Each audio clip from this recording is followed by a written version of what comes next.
Hello, Nomads, and welcome to episode 34 of the Nomads of Fantasy podcast.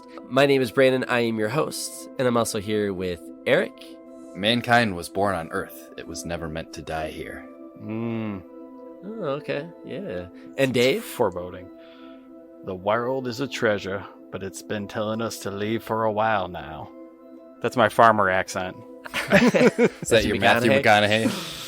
All right. Yeah, I'm so high energy here, and you guys are coming with these cool. It's an intense cool topic. Lines from the movie. Yeah, these are quotes from the great movie Interstellar, by Christopher Nolan. Came out in 2014. 2014. Yeah. I've never seen it. Surprise! I've never seen that movie, and I love Christopher Nolan movies, so I think I've seen everything except Tenet at this point. Dave, you're the same. Yep, same. I was shocked that I hadn't seen it yet, but it was just I want to watch it with the wife, but it's 2 hours and 50 minutes long, and it's just it's a chore unless you put your mind to it. But it's well worth it. Yeah, that's why I recommended this one, because I knew you guys would like it. It's Christopher Nolan. Like I said, I was shocked when you guys said you hadn't seen it, so I was like, yeah, we got to do this for an episode. It's a good one to talk about. It makes it really enjoyable when, we have a podcast to do this, but when somebody has seen a movie and they can confidently recommend it to somebody else and say, hey, now you watch this movie, I know you'll like it. It's a good feeling because you feel like you've helped somebody out, because there's a lot of bad movies out there. This is a great movie. I had a great time with it. 3 hours long, and I enjoyed every minute of it. But before we get into the movie, how can people get a hold of us, Eric, if they want to learn more or follow us or whatever?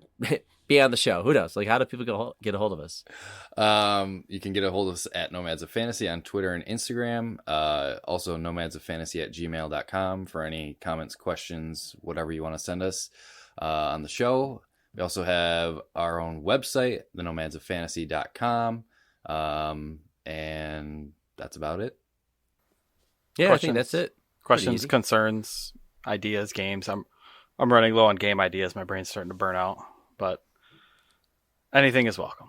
Yeah, when we say games at the end of every episode, after there's always the opening segment where Act one, kind of catch up on what we've been doing. The first act. Yeah. I'm sorry, yes. acts. That's right. Mm-hmm. Broken up into acts. Please. Act one is the intro, what you've been up to, and then and then the second act, that's the main topic. So the title of the episode, that's the meat and potatoes. That's the long one. The chunky one. It's 30 minutes, and then this one goes into about an hour, maybe a little over an hour. And then the third act, the final act, is the game. That's your little taste breaker at the end there after the main topic. Yeah, and oh my God. So I don't know if people have noticed, but we try really hard to be creative on this podcast, and we try to come up with a new idea, new game just about every episode. We might do 1, 2, we might each take a turn hosting an idea, but we try to keep adding some fun little trivia kind of game at the end of every episode. So that's in the third act of the show. Wow, it is so much cooler to say act. But so if anybody has ideas, that's really fun, please, by all means, email us. What was that email address again, Eric? nomadsoffantasy@gmail.com. There you go. Other than that, let's keep going. Eric, what have you, while we're in the first act of the show, what have you been doing since we last talked? Because it was 2021, just before Christmas. So A lot has happened. But yeah, just kind of sum up what you've been up to. Yeah, I had a decent chunk of time over the holiday to get in some games that I either hadn't finished up in 2021 or wanted to get back to, or, whatever like that. My two main ones that I ended up finishing were Psychonauts 2 and Metroid Dread. I feel like I've already talked at length about those two games on previous episodes, so I won't get into what they are or anything, but I enjoyed both of them. Fantastic. Psychonauts 2 is probably, I would say, my game of the year for 2021. Like, I just enjoyed every single minute of that game, and it was just fantastic. Like, I highly recommend finishing it if you guys haven't yet, because it just gets better and better as it goes on towards the end. Because I know you guys both started it, right? But neither of you guys ended up finishing it. No, I don't know if I will finish it because I don't like some of the game loops in it, like the whole thought thing. It really You're so hung up on that. Every time I bring up that game, boring. That's like the tiniest portion of that game. Like, you don't even have to interact with that system. All right, I'll try again. The only time you have to do that, it's like required in like the first mine that you go in. That's like the main mechanic. But after that, you could completely ignore it. You don't have to interact with it at all. True. Did Hades come out the same year, or did that technically come out like a year prior? Hades was 2020. Oh, okay, because I would say that game is. I had way more fun with that, and that I got to finish. But sorry. Well, yeah. Anyways, like I said, if you want to hear my thoughts on Psychonauts 2, you could check out some of our earlier episodes that I talked about it. Same with Metroid Dread. I took a big break on Metroid Dread for a while. Like, I probably played like 6 hours of it, a good chunk of it, and then I just fell off of it just because I had so many other things to play. And then I finally got back to it, wanted to finish it up before the end of the year. And I'm really glad I did. It was awesome. Like, probably my favorite Metroid game that I've played. It's so good.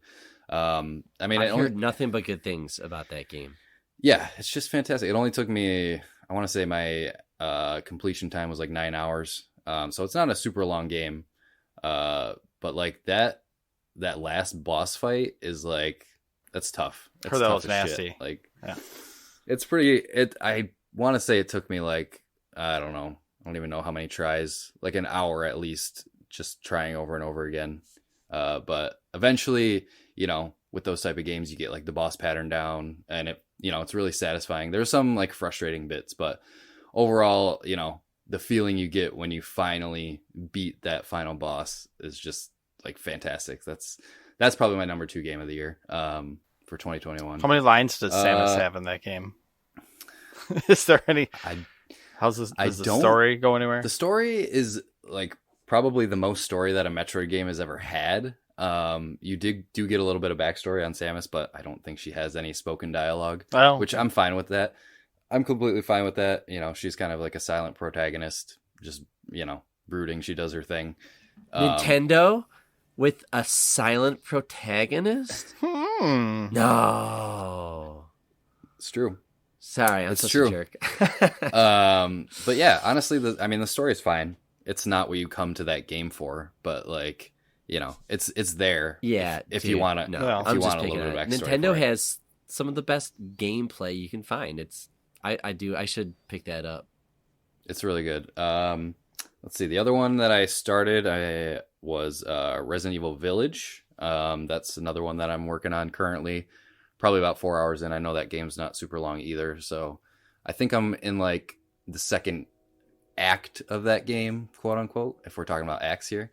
It's kind of like structured the same as Resident Evil 7, where you have the main house in the beginning, and in Resident Evil 8 you have like the castle, and then after you escape that, you get like these separate areas, each with their own like boss character. If you remember how it was in Resident Evil 7, you had like Marguerite. Is it more open though?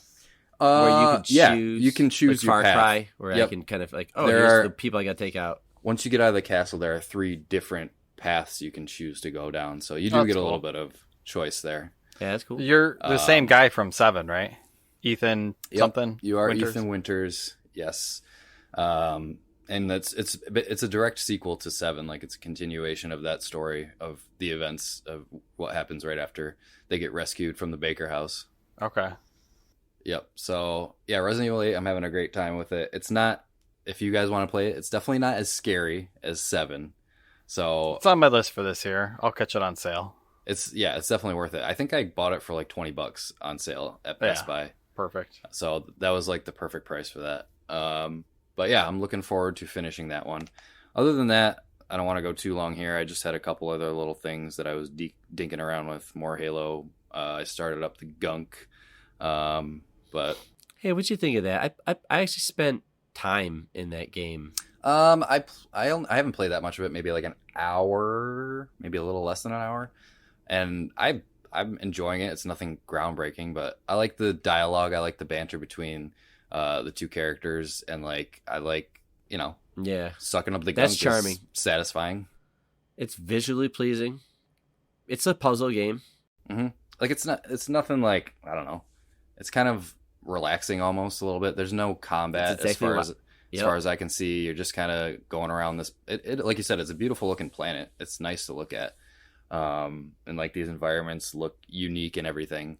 So it's a nice enough game just to kind of go through, and like I said, sucking up the gunk's fun. Like it's nothing like groundbreaking, but I'm having a good time with it. I'll probably keep going with it because I know it's not super long, so it's one I would like to finish up. But other than that, I think that'll be it for me. What about you, Dave? What do you got going on? Well, I had family over the break, so I didn't get a ton in. I did, for some reason, got a bug up my ass, and I finished Cyberpunk. I was super close to the end of it, and I just wanted to get it out of the way. And then, of course, as soon as I finish it, I start getting Google News updates about it. Oh, they're going to release patch 1.5, and it's going to rework a ton of stuff, and it's going to redo the loot, exactly and it's going to do a whole bunch of stuff, and blah, blah, blah. Same. So I'm going to give it another because I know playthrough. there's like a perfect version of that game. I think I will like that game once they get shit figured out. Like I'm just waiting for that next gen. That next gen version to drop, that'll be sweet. Play it on PS5. Yeah, dude. There is definitely like, it's got that Skyrim jank to it, that open world Skyrim jank, where like I like walked out of my place and there's a guy with his arm around his girl, but he's spun around backwards, so her arm is going through the side of his face and his arm's going through the side of her face, and they're facing opposite directions, but with their arms around each other. It's just a lot of that weird, goofy shit, and V's voice acting is weird at some points. I've seen tons of funny glitch videos of that game. Like, I don't know, it kind of makes me want to play it just to see some of that shit, just because it's so funny, Definitely not as bad as it was, but I'll probably play through it again because it's got the world in it is definitely super cool. Like all the side quests aren't as cool as like the Witcher side quests.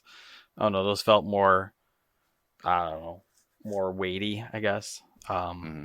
But it definitely isn't as glitchy as it used to be, which is it's playable now. I don't have cars popping in front of me like I did before. So does it at least scratch that like itch of being in a cyberpunk world? Yeah. Like, is it a well realized cyberpunk world? Yeah, like a GTA open world, or I don't know. People aren't as scripted as a Skyrim open world. This one's got like just the random guy that's sitting there banging a hammer on the wall, and he's going to be banging that hammer on the wall for the rest of eternity. So, but, stuff like that. But it's a good fun, side thing. I think I was only like level 20 something when I finished the game, so I wasn't terribly. Yeah, long, I heard the story's not super long, and you could I finish all the side quests in like 50 hours or something. Yeah, I mainlined it through a good chunk of that towards the end. So, it went on and on, but it was good. The kids got a Switch for Christmas. I have now become part of the Nintendo family, and I get to welcome to the family, son. The joys of their online welcome store. To the party, pal. The online store is brutal, but I haven't really played much Odyssey, but I've been watching a lot of that. Got myself into The Breach, of course. First thing you get is a old pixel art game, but something I've already played before. I started Golf Story, Erica like. Yeah, baby. That was good. It was good. It's based, I don't know, like it's got the 3-click Tiger Woods mechanic, and it's a lot of it's just based on, that Tiger Woods gameplay where hit a button from 60 yards or random crap. So that's cool. I'll probably get in there. The OLED screen on it is pretty nice. I play handheld on the couch. Handheld's I'm mostly playing handhelds. The only Yeah. game I really played docked most of the time was Metroid Dread, just because like there's so much detail that I wanted to see it on the big screen. Sure. But I'm like 90% handheld, just either playing in bed or playing on the couch, like you said. Yeah. We just got Animal Crossing, and that's like the perfect handheld game. Oh, fuck yeah. Oh, there you go. Okay. Dealing with that crook I'm waiting Tom for you, Nook, Dave. that son of a bitch. Waiting for you the day where you come to me and want to visit my island. I'm still trying to figure out how to get out of a tent. So I think hopefully tomorrow, there's a building waiting. So that one was good. And then I guess we played some Halo here and there, or as I like to call it, Space Murder Hobo, because as I'm going through the campaign, I realized that Johnny Guns, Mr. Halo himself, just goes around and just murders everything he sees. Like that's his solution to every problem. If he can't put a bullet through it or his fist through it, he doesn't know what to do. He can't really shoot all those aliens. Shoot now, ask questions later. No sentences more than like 6 words long. Like that's your cap. And he just says, "Do it and let's get him." But it's good. It's more Halo. I think that's why people like the Master Chief, because the character. It's all business. It's like when they made the first game, I don't know how much they knew the character would take off. So I think they just kind of kept things very simple. Yeah. Just focus on the gameplay. And I think there was something about like, in the end though, kind of like that he doesn't really say much. It's like the Boba Fett. It doesn't really say too much, It's just like, you kind of like these, you never see their face kind of guys. We were just talking about Samus. It's the same thing. Like it's the same thing. You don't really need to say anything. Yeah, right. It's good. Like you just know that he's a badass without, he doesn't have to tell you he's a badass. You just know. He's got such a unique voice. It is gravelly. It's like he's been smoking unfiltered cigarettes for about 80 years now. Madonna. It's just deep and scratchy, and it's weird. Yeah, all you really do is you kind of have to have that. Run around and blow shit up. So it's good and fun. Grapple shot is still awesome. Yes, it's kind of like I can't picture a Halo. So much. I can't picture a Halo going forward without it though. Like it's weird because you've never really been into other Halo games, so you don't. To you, it's kind of like this is what they all have, right? And then you're gonna go back and like, I can't sprint, I can't look down the barrel of my gun. I tried playing 2 for a while. Like I played 2 way back in the day for a little bit, but I just couldn't get into them. Halo 3, the reloading's on the bumpers instead of like, it's all over the place. When you're used to modern shooters and you go back to like Halo 1 or 2, it's like it feels slow. Just like you said, there's no sprint button, there's no aim down sights, so it's interesting to see how far Halo's come. They're holding on to that no aim down sights for the rest of their lives. They're always just gonna do that weird little zoom in. Like if you have a scope, sure, but if you have like your regular standard assault rifle, it's just like you can. It's not down the sights though. It's just like a little up. It's weird. It's more sure. They're dying. Yeah, they're holding on to it, but that was about it for me. Couple random indie things on played a little Witcher, played a little Fallout 76. Just. Some classics. Sprinkle them in there. What do you got, Brandon? Oh man, I mean, it's crazy. Since the last episode, so much stuff dropped. Mm-hmm. We went over. We're kind of. I don't know if we'll ever talk about it because they're gonna now. Well, I don't know when I'm ready to watch it again, so I can decide if we want to talk about it on the show. Because I don't want to be. Ooh. I don't want to be a negative Nancy and be too quick to judge. But yeah, I am talking about Matrix Resurrection. I'm ready to go. I'm ready to go whatever we want to talk about. I got my notes. I know you have like pages of notes. I got so many notes. And it's like, is it the worst movie I've seen? Or is it the most fascinating genius thing you could have done with this movie? I don't know. Is it genius or is it stupid bad? I don't know. I think from my opinion, it's middling. Like it's just fine. It's just, it doesn't do anything crazy. It doesn't do anything egregious. That's where I'm at anyways. Yeah. Dave disagrees. I don't want to dump on it either. But yeah, there's a lot of choices in there. I gotta see it again, but I'm not sure if I can. But anyway, I wanted to just kind of talk about that is being discussed in the background. We're very aware that we did a Matrix episode, which actually did pretty well. I was looking at the analytics, and it did pretty well. But I don't know if I'm ready to go back to this movie to continue that conversation. But Disney Plus dropped that in Encanto or whatever. Encanto. Yeah. That was great. The kids, I was trying to get them to go to bed, but I was like, hey, let's listen to some music. Let's kind of just listen to some music. And I played that We don't talk about Bruno We song. don't talk about Bruno. No, dude. no. It was in my head. That's not a sleeping song. It was. I know, but it was just to get them to kind of focus on one thing, which was to be music instead of being crazy. And yeah, I had that song in my head for like an hour. Dude, I've had that song stuck in my head ever since I watched it. Like every day, I find myself just like thinking about it. Lin-Manuel Miranda, man, the guy did Moana. He did that. He did Hamilton. I mean, the guy is printing money right now. I saw that Shang-Chi in the Legend of the Ten Rings. Mm-hmm. No. Yeah, it was good. It's good. I thought it was safe as hell. Kung Fu Marvel. And I don't know how I feel about Aquafina being some superhero who could, because the whole movie, if you guys didn't see it, I don't know, but the whole movie, she's just kind of a comic relief side person just around. And next thing you know, they give her a bow and arrow and she becomes a badass with it. And now they're like, you need to come with us. I don't know. It's very bizarre. And I'm like, there was a really badass aunt to the main character who I thought would have been a really cool character if you're going to bring like somebody else. I don't know. I was like, Aquafina's going to be in here? But maybe it should prove me wrong. And then the big one for me, I just been playing Guardians of the Galaxy video game. I don't know how else to phrase it. I mean, I'm just over halfway. There's 16 chapters. I'm at like chapter 9, I think. And I think the acting is some of the best I've ever seen in a video game. I have never laughed at a video game. A couple chuckles here or there. This game literally gets me laughing. I can't believe it. So kudos to the team.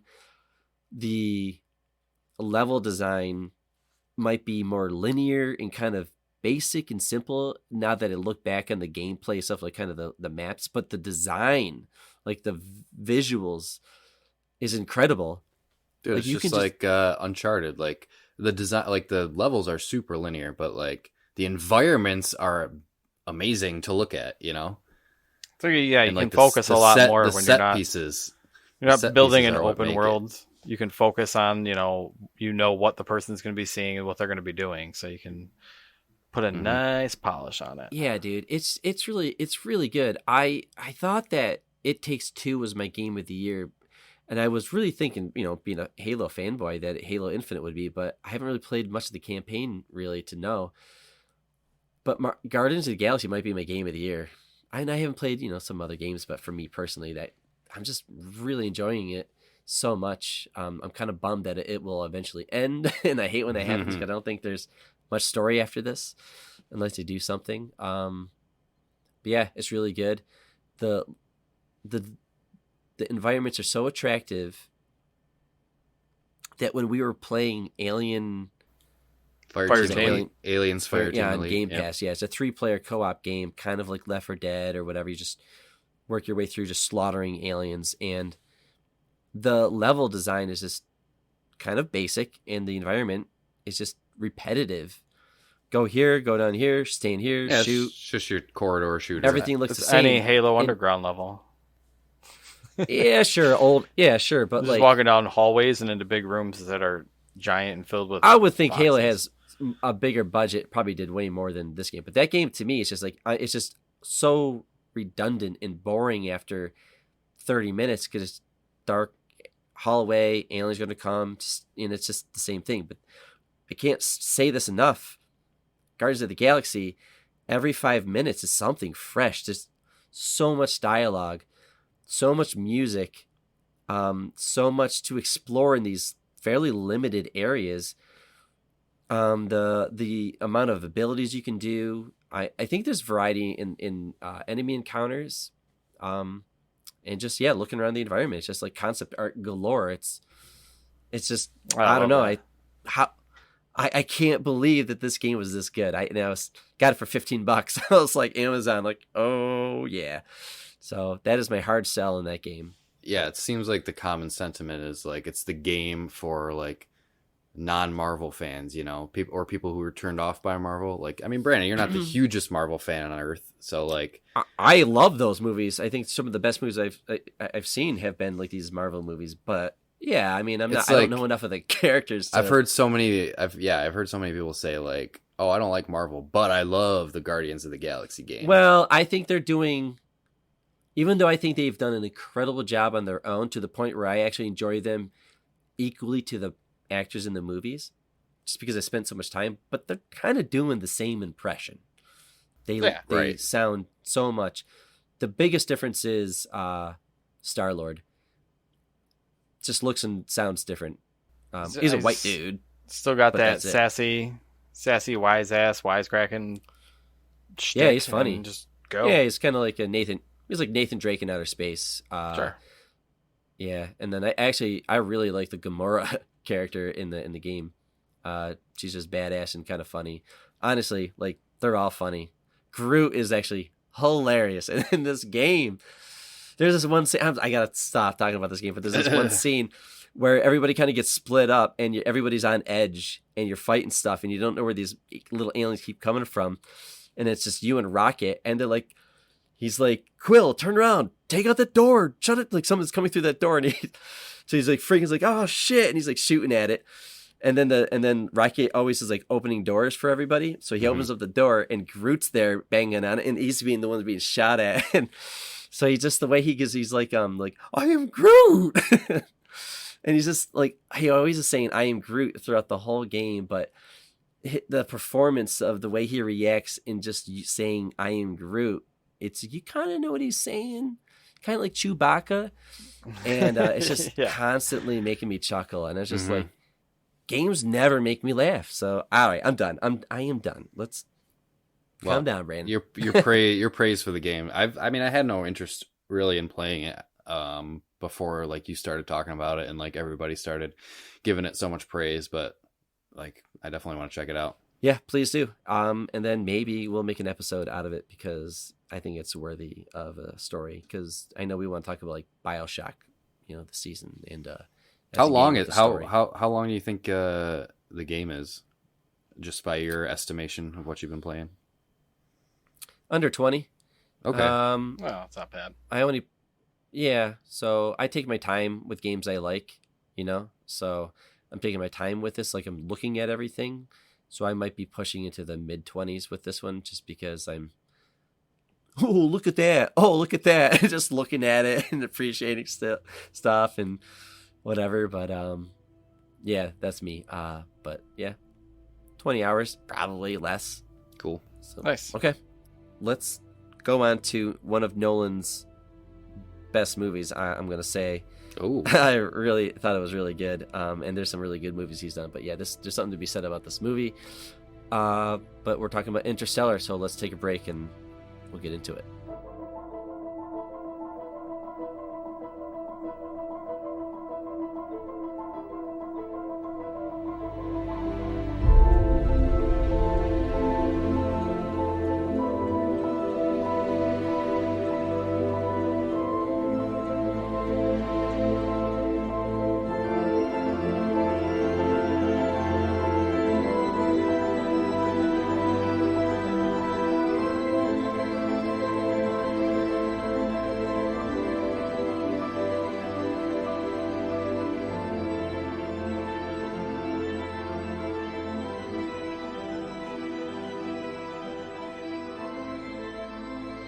All right, we're back into the second act of the show, and we'll be talking about Interstellar.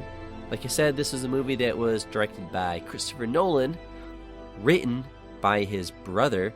Both, technically. Yeah, it was like co-written, yeah. It was a combo. Yeah, and I learned that like the first half of the story was mostly written by Jonathan, and then the second half was mostly written by Christopher. Mostly. And then, I learned that. But Steven Spielberg is supposed to direct this movie, and he had to back out to do, I forget, something else. That would have been a different movie. I'm glad that it was Christopher Nolan, honestly. And I like Spielberg, but oof. Oh yeah, you were gonna say something about the writing, Dave? Well, no, just I was watching like a Time magazine interview with Christopher Nolan, and he had like some scientist buddy that he would bounce ideas off for this movie, and he would tell him if things were possible or not possible with physics and laws of time and space, and he would be like, nope, you can't do that, like that breaks laws of physics as we know them, you can't do that. But Which just kind of makes this movie so cool, is because it's kind of like based in science and based in reality. Right. I went on YouTube, like, sometimes I do, and I'll see like 10 things you didn't know about a movie or something like that. And I'll get like some beats on the movie, some known facts. And I saw that Carl Sagan knew 2 other physicists or whatever they were, scientists of some sort, and he paired them together to go on a date. Didn't work out, but they stayed friends, and they, I guess, over the career worked together. And in the 90s, they wrote some book about Interstellar or something like that. So that's where a lot of this ideology comes from. So anyways, this is a book. I'm sorry. This movie is based on that. Those people who wrote that book, the dude, Kip, God, I should know his name, Kip something. He was the dude who Christopher Nolan was checking in with so that they could, because I would say this movie's science fantasy. You could argue it's science fiction, but I think it's a lot of science fantasy. They take some liberties with a lot of unknowns. Like he uses it to his advantage, though, in the storytelling. Like it's, but there is some really smart ideas. The concepts in here. presented are all based in science, but I don't know how actually possible they are. I think it makes for a more interesting movie to go outside of those bounds anyways. True. But it's cool, though. It's cool that it's an intelligent movie. Like, they did think a lot before they just whipped this movie up. It's not like, hey, we got an idea, let's just do it, so. Oh, God, Eric. Well, no. You can do this. Quickly. Just run down, quickly, the plot of this 3-hour movie. Sure. Yeah, no problem. No problem at all. Well, first of all, it came out in the year 2014, directed by Christopher Nolan, as we said. And it's funny because this era of like movies in the like mid-teens, 20-teens, was a good era for space movies, because in 2013 we had Gravity, 2014 we had Interstellar, and then 2015 we had The Martian, which was really good as well. Good. Did you see Ad Astra with Brad Pitt? No, I have not seen that. It was like like 2018 or something like that. I don't know. Dude, that movie was awesome. I was going to bring very similar to this. This wasn't in like whatever. This was in 2009. But have you guys seen Moon with Sam Rockwell? Yes, it's a great movie. I love Sam Rockwell, and that's a great movie. It's a really good one. But I mean, I love space movies in general. So this was. I like space movies. Right up my alley. I don't know why I've never seen this movie. Dude, wait, you like space movies? Dude, not even Star Wars. Like, I'm talking like space movies. They fucking like Alien. I didn't know this about myself, and I don't know why I saw this movie, because I like Christopher Nolan. Why didn't I see this movie when it came out? I had the same. I don't remember thing. like anybody that was in the movie. That's why I was shocked you guys hadn't seen it. That was it. I had no idea. So many actors, like John Lithgow's in this, dude. Yeah, Timothy Chalamet's in this. Anne Hathaway. I was just like, oh my God, there's a lot of people in it. I thought it was a Matthew McConaughey. Don't forget Michael Caine. Michael Caine. Topher Grace just pops up in the second half of the movie. Pops in out of nowhere. Yeah, I forgot. I completely forgot Topher was in this movie. Jessica Chastain. Yeah, dude, there's just so many people, and I'm like, damn, I had no idea. And I didn't. So like, yeah, when I saw this movie, I had no idea about anything. And I know you're going to go over the plot here, but like, I didn't even know, because the way they did it, if you don't know anything about this movie and you just watch a farmer like kind of doing shit out in the middle of like, I don't know, I was like, what is this, like Illinois or like rural, some I don't know exactly where it takes place. They probably said, but like where Cooper's farm is, all that stuff. But I thought it took place in like the 90s or maybe like present day. Nothing stood out that this starts in the night, like in 2067. Yeah. So yeah, I had no idea. I knew it was. So I had no idea when anything was happening. I knew it was like a dystopian future, but I didn't know how far in the future exactly. So yeah, when I said 2067, I was like, oh, wow, I didn't know it was that far in the future. Like, okay. Yeah. Well, anyway, so the plot. So that's kind of how it starts, but. Yeah. So the year is 2067. The main character is Cooper, which I don't think they even say his first name, but his first name is Joseph. I don't remember if they actually say his first name in the movie. I don't think so. Not. I don't remember. They just call him Cooper. But So Cooper is basically a widowed engineer and a former NASA pilot turned farmer. And he's got 2 kids, Murph and Tom. And they're basically just trying to survive on their farm as there's, like I said, it's like a dystopian future. And these, they call them blights, are kind of affecting the crops and basically killing all their food and making the soil so you can't really grow any food, and humanity is kind of dying out. So it's like the old dust storms back in like the 1930s, where right? Like they over farmed and everything just turns to like this light dust, and there's dust Speaking of storms, full on like dust tornadoes like swooping through people's towns and shit. Yeah, I really like the dust storm stuff, because like all the set design was really cool, because you can tell that everything was dusty. Like their house, like everything was just covered in this layer of dust. And like when they were in this yellow, when they were in the school, with like in the parent teacher conference, like even inside like the school, you can see like dust on the windowsills and like on the tables and stuff. I thought that was a really nice touch. Which makes me think, like, where are all the, like right now you can't go fucking 10 feet without an invention popping out for like a new pillow or a new mattress or whatever.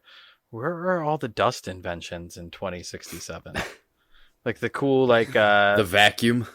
Yeah, like the air doorways that block the dust from coming in, and like, come on, let's solve this dust problem, guys. Big nets in the sky that catch the dust and get it wet. I don't know what you do to dust, but no, it's an old farm town. They can't afford that type of shit. Sure. Well, but Eric, when you say that school scene, like it's early in the movie, and Matthew McConaughey's character Cooper has to kind of go in and kind of just, have the school kind of say, hey, here's the situation with your 2 kids, right? So your son's like this, and your daughter's like this, right?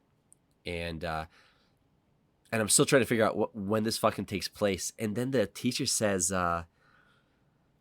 because Cooper was an astronaut of some sort, or trained to be. He was a pilot for NASA. Yeah. Pilot for NASA. Mm-hmm. So the guy is smart and he knows stuff.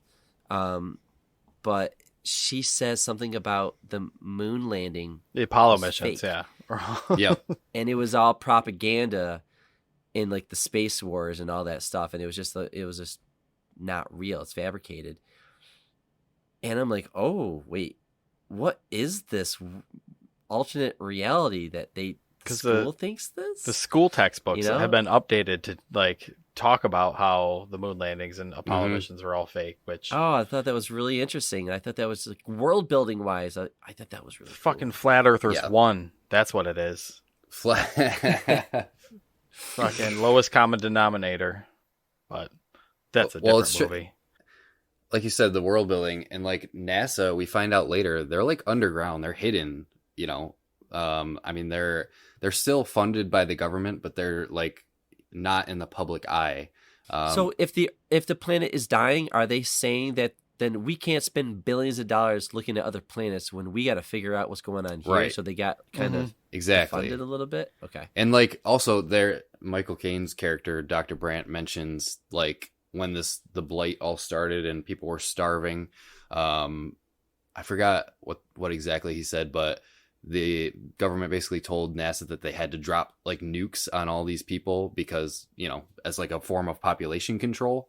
But they refused to do it, which is why they got defunded initially. So that's kind of why they had to go underground with their operation. On NASA. Way to not nuke people. Good on NASA. So that was a cool bit. But anyways, getting back to the main story, there's something weird going on in Cooper's daughter's room, and she thinks it's like a ghost. And there's eventually like there's a dust storm kicks up, and Cooper sees like these lines of dust falling in a weird pattern, like there's some kind of weird gravitational pull in her room. And it turns out that they're coordinates to NASA's like hidden base. So they figure that out, and they chart a course on the map and find out, that NASA's hiding underground and everything. Which that's where we get introduced to Dr. Brandt, which is Michael Caine. We we meet Anne Hathaway, which is Dr. Brandt's daughter as well. And we find out about these Lazarus missions, which are basically a way to their plan to save the Earth. So there's Plan A, which is, they are building this whole space station on Earth to transport a bunch of these people off-world to try to save the remaining population on Earth. But they haven't figured out this component of this equation that will actually make this space station possible and, be able to leave Earth. And then Plan B is like the backup plan where they have all these embryos stored up to basically find another viable planet and repopulate the Earth in like a colony with all these embryos that they have stored up. So they kind of recruit Cooper. Gotta ask a question here.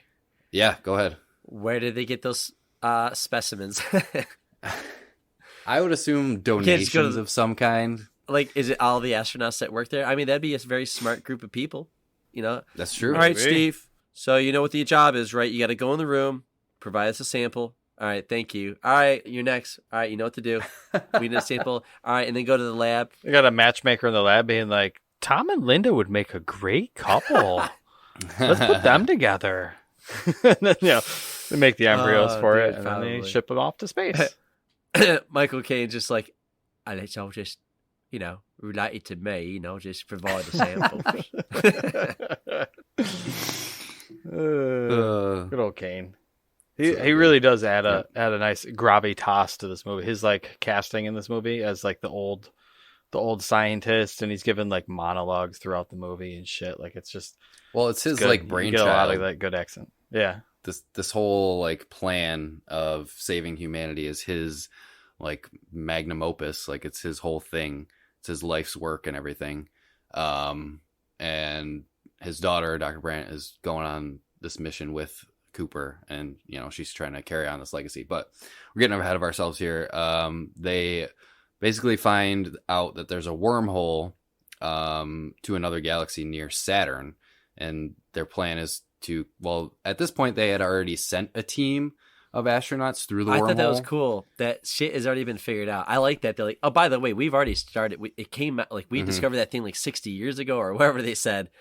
And we've been dealing with it. We just got to a point now where we need to pull you in, kind of, sort of. Like it's a shit or get off the pot. They needed where like you got one last chance to get this right, or else everybody's just fucked. They were basically like the second wave. Like the first people went through and were sent to 3 different planets, and they've been sending back transmissions, like just super simple signals, like a thumbs up, basically saying, oh, this planet's okay, blah, blah, blah. So they're sending this new team out to basically check on them and see which of their planets is actually viable for human life. And hopefully they'll be able to, bring the colony to one of those planets. Now you need to tell me what your plan is to save the world. We're not meant to save the world. We're meant to leave it.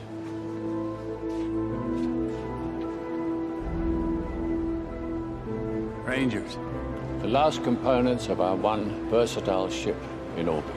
The Endurance, our final expedition. You sent people out there looking for a new home? The Lazarus missions. Well, that sounds cheerful. Lazarus came back from the dead. Sure, but he had to die in the first place. There's not a planet in our solar system that could sustain life, and the nearest star is over 1,000 years away. I mean, that doesn't even qualify as futile. Where'd you send him? Cooper, I can't tell you any more unless you agree to pilot this craft. You're the best pilot we ever had. I barely left the stratosphere. This team never left the simulator. We need a pilot, and this is the mission that you were trained for. Oh, without even knowing it? An hour ago, you didn't even know I was alive. I mean, you were going anyway. We had no choice. But something sent you here. They chose you. Well, who's they?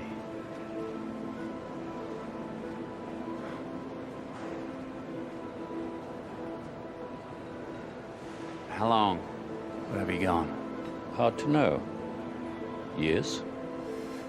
I've got kids, Professor. Get out there and save them. Yeah, Cooper at this point has to kind of struggle with this decision of leaving his kids or saving humanity, which is just an insane position to be put in. Like, I don't know. Do you choose your kids or do you choose humanity? Like, it's like, I don't know. Dude, I teared up when I know, he it was drove a off. lot of spots. I didn't tear up until he drove off. Oh, yeah. And the daughter ran out, and there was so much dust that he couldn't see her in the rear view. Because he didn't want to leave her without fixing it. That was the whole thing of the movie from there on. He even said, like, don't make me leave like this, Yeah. Murph. Like, that was gut-wrenching. So I thought that was really sad because, like, she finally gets it together and she runs out there and it's too late. And I was like, not only that shit's too late, but it's going to get really heavy for this story moving forward. But yeah, I totally teared up a couple times in this movie. And like, fuck. oh yeah.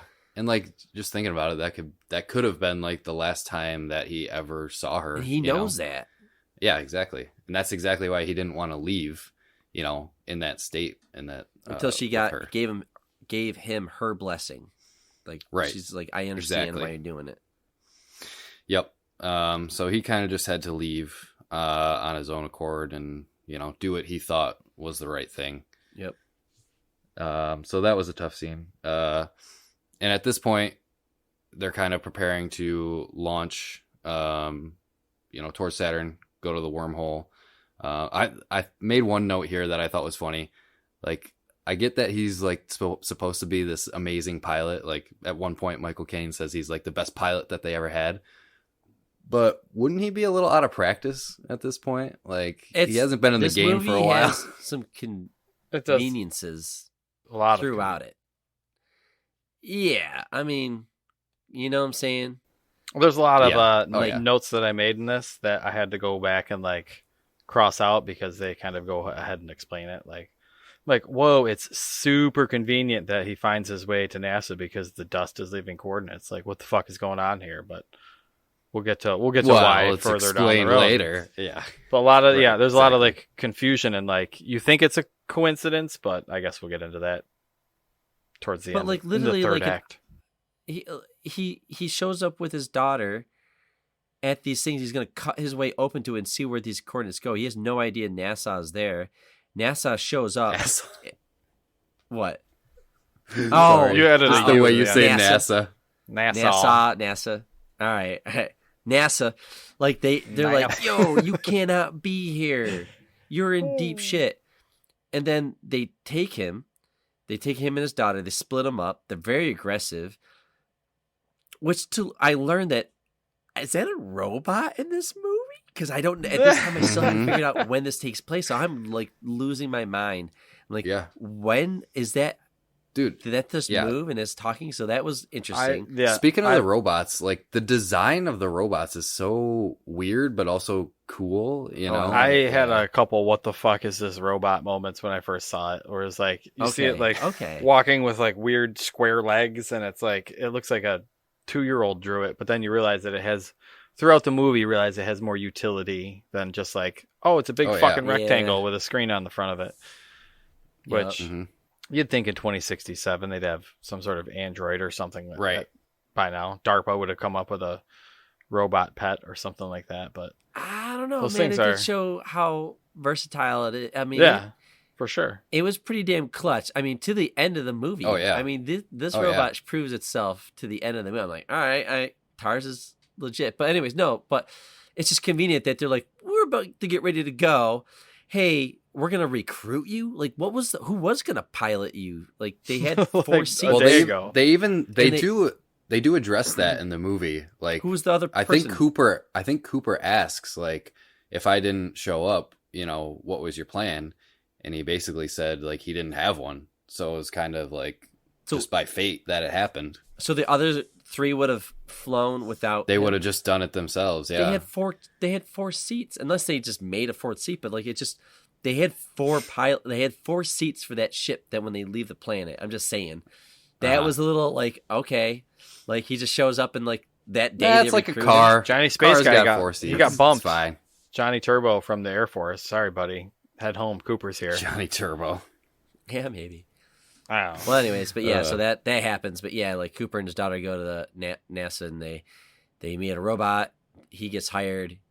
Him and his daughter's like, yeah, you gotta go. She's like, please don't. He's like, you're being selfish. And he's like, this is bigger than both of us. And she won't forgive him for leaving. Gives her like this watch because he knows what's up and she doesn't really understand it yet. But he knows that she's a smart girl. Like they tell us in that school scene, she's really smart. And he's like, all right, no matter what happens, time is relative. So no matter what, we'll be in sync because of these watches or atomic watches or something. Well, they said they'll watches. compare watches when he gets back. Oh, sorry. Okay. Because their watches will be different.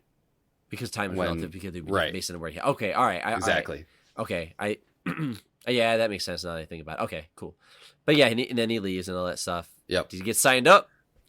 Yep. Dude is literally put on a ship and sent out outer space. He's pilot, number one pilot, fucking going to Saturn. Well, that's the thing. It's crazy. McConaughey is being sent to Saturn, so get ready to hear that cool voice. It's only like 50 minutes until I marked it down. 50 minutes till they get to space, but that whole beginning part felt way longer. There's a baseball game in there. And shit. They have a lot of like world building, character building, character introductions, all that stuff. Like John Lithgow, like you said, is in this movie. Yeah, they sit on the fucking porch talking about the daughter or his wife that passed away.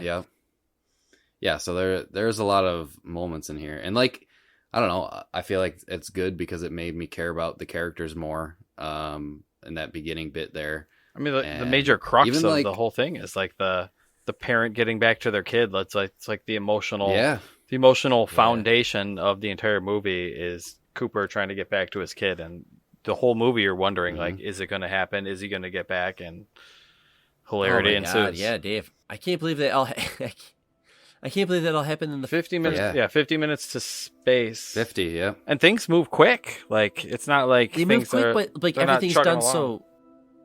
But everything's done so slow. Like think about the music that Hans Zimmer does. Sure, it's this organ. That's so killer. This organ music, and it's so slow, and it just builds up.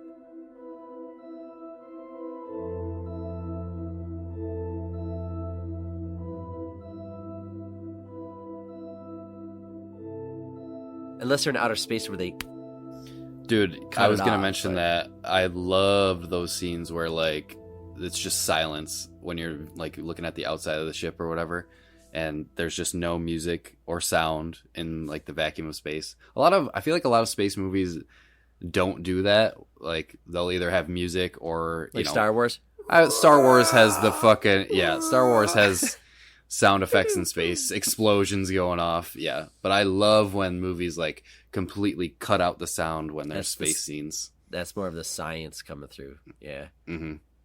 Yep. It just makes it feel so lonely. But yeah, that was a good touch. But anyways, at this point they're in space. They're going towards the wormhole. They said it's take 2 years to get to Saturn. And they go into hypersleep, which is kind of cool. A kind of cool aspect of this movie.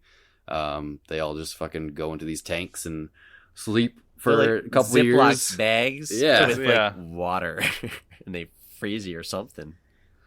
Who knows? I don't exactly know how it what the science behind that is. Like, wouldn't you fucking drown in a pool of water? It's like really cold, not frozen, but like it's like really. Maybe cold. That's why the bag is slows there your metabolic systems down. Yeah. It's like the aliens one. They don't really explain either. They just lay down and they close the tube and go to sleep. Yep. Get in your underwear and go to sleep. So how's it work? Whatever. Closes, push the button. Yep. Yeah. Sleepy time.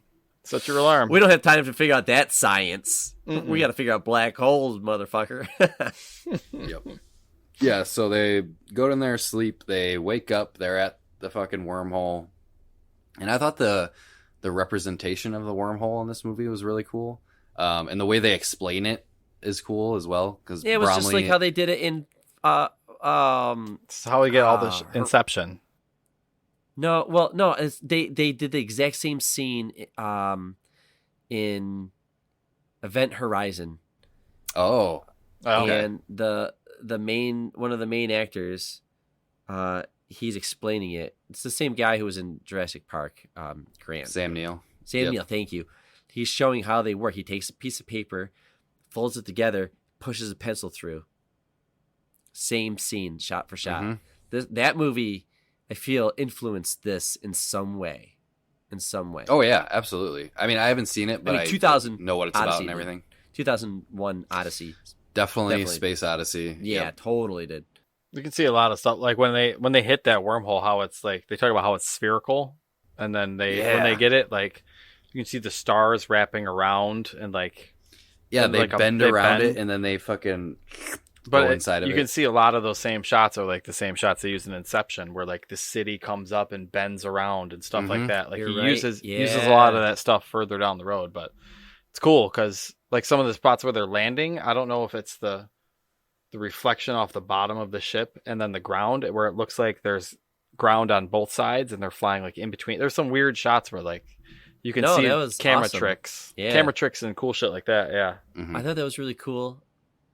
Yeah, the attention to just like, how do we get this idea to work on a screen for like anybody to come to it and sit down and watch this movie and follow along. So the screen, the camera's kind of showing like the how of it. Like, how is this happening? Like, you know, it's not showing why. It's just showing like what it would look like if it happened. And pretty fucking impressive. Eric, before you get too far in this actual space travel, I do want to say there's something that I noticed in this movie that I think is really cool. It's a little subtle, but when Matthew McConaughey shows up, Cooper, when he kind of meets the rest of the team and they're explaining the situation with NASA and all that stuff, like I feel like they're ganging up on him a little bit. They kind of roll their eyes. They kind of act really cocky. They're very arrogant. All these scientists that he's surrounded by.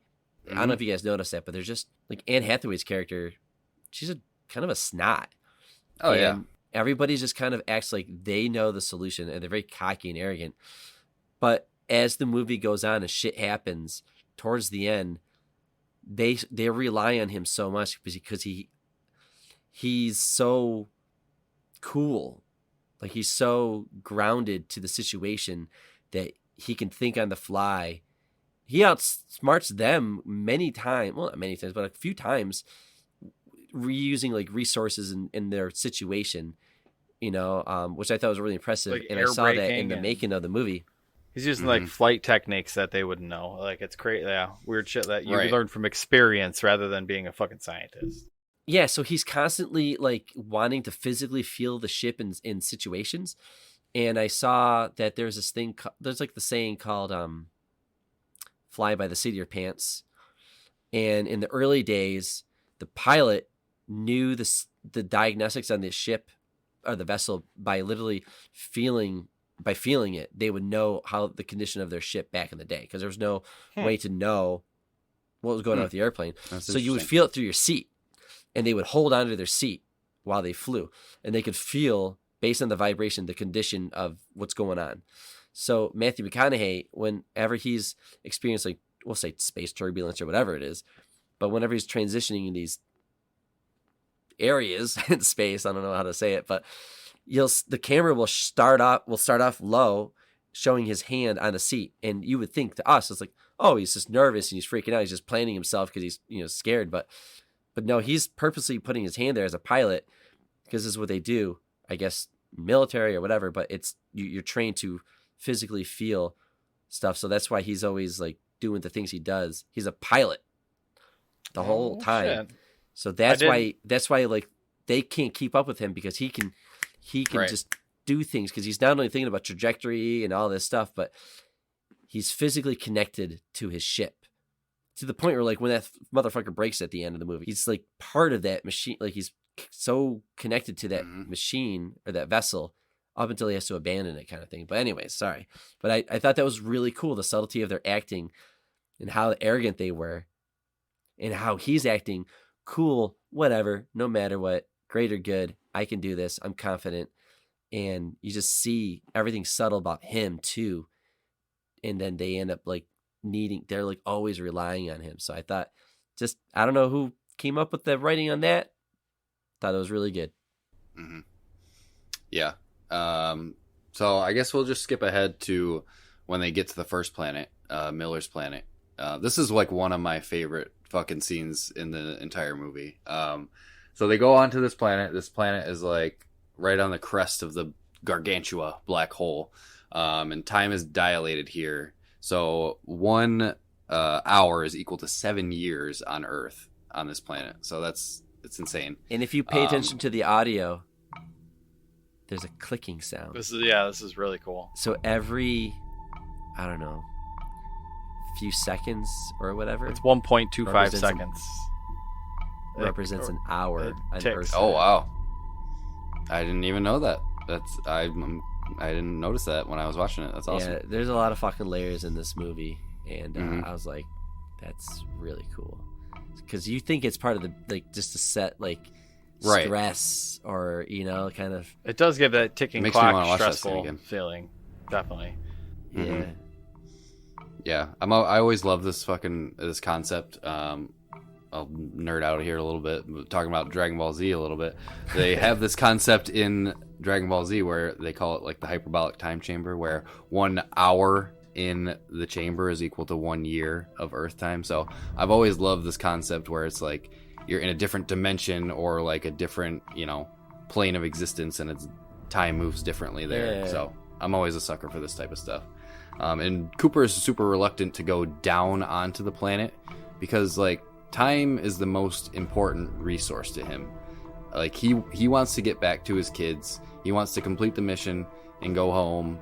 And, you know, he was reluctant to go on the mission in the first place, but it felt like it was, you know, the right thing for him to do at that point. But, like, he doesn't want to waste his years. He wants to see his kids grow up and everything.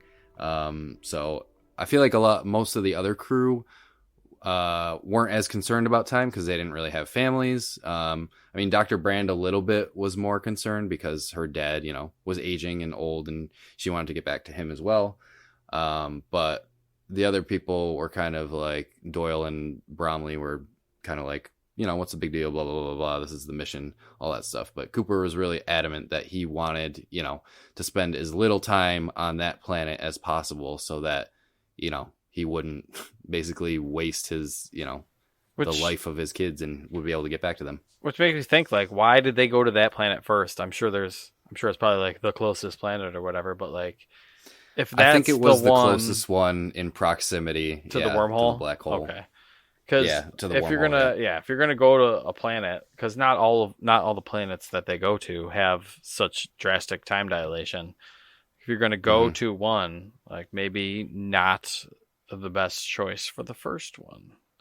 So who knows? They do make decisions really quickly in this movie. Like, if you walk out of the room for like a second or two, like they're like, no, fuck this, we're going to this other planet now. Or they'll have, you know, a quick 1 minute conversation and decisions are made and things are moving on to the next. For being a 3-hour movie, there's not a lot of slow spots. There are like, it's weird, right? There are like long shots and like long scenes, but like things are always moving at a pretty good pace. I think it's because the scenes are long, but the traveling between your scenes are actually done quick. Like once they do what they're doing, you know, on the planet, they go on to their next thing. Like you're saying, it's kind of like Game of Thrones, where they fucking travel this long distance in like 2 seconds.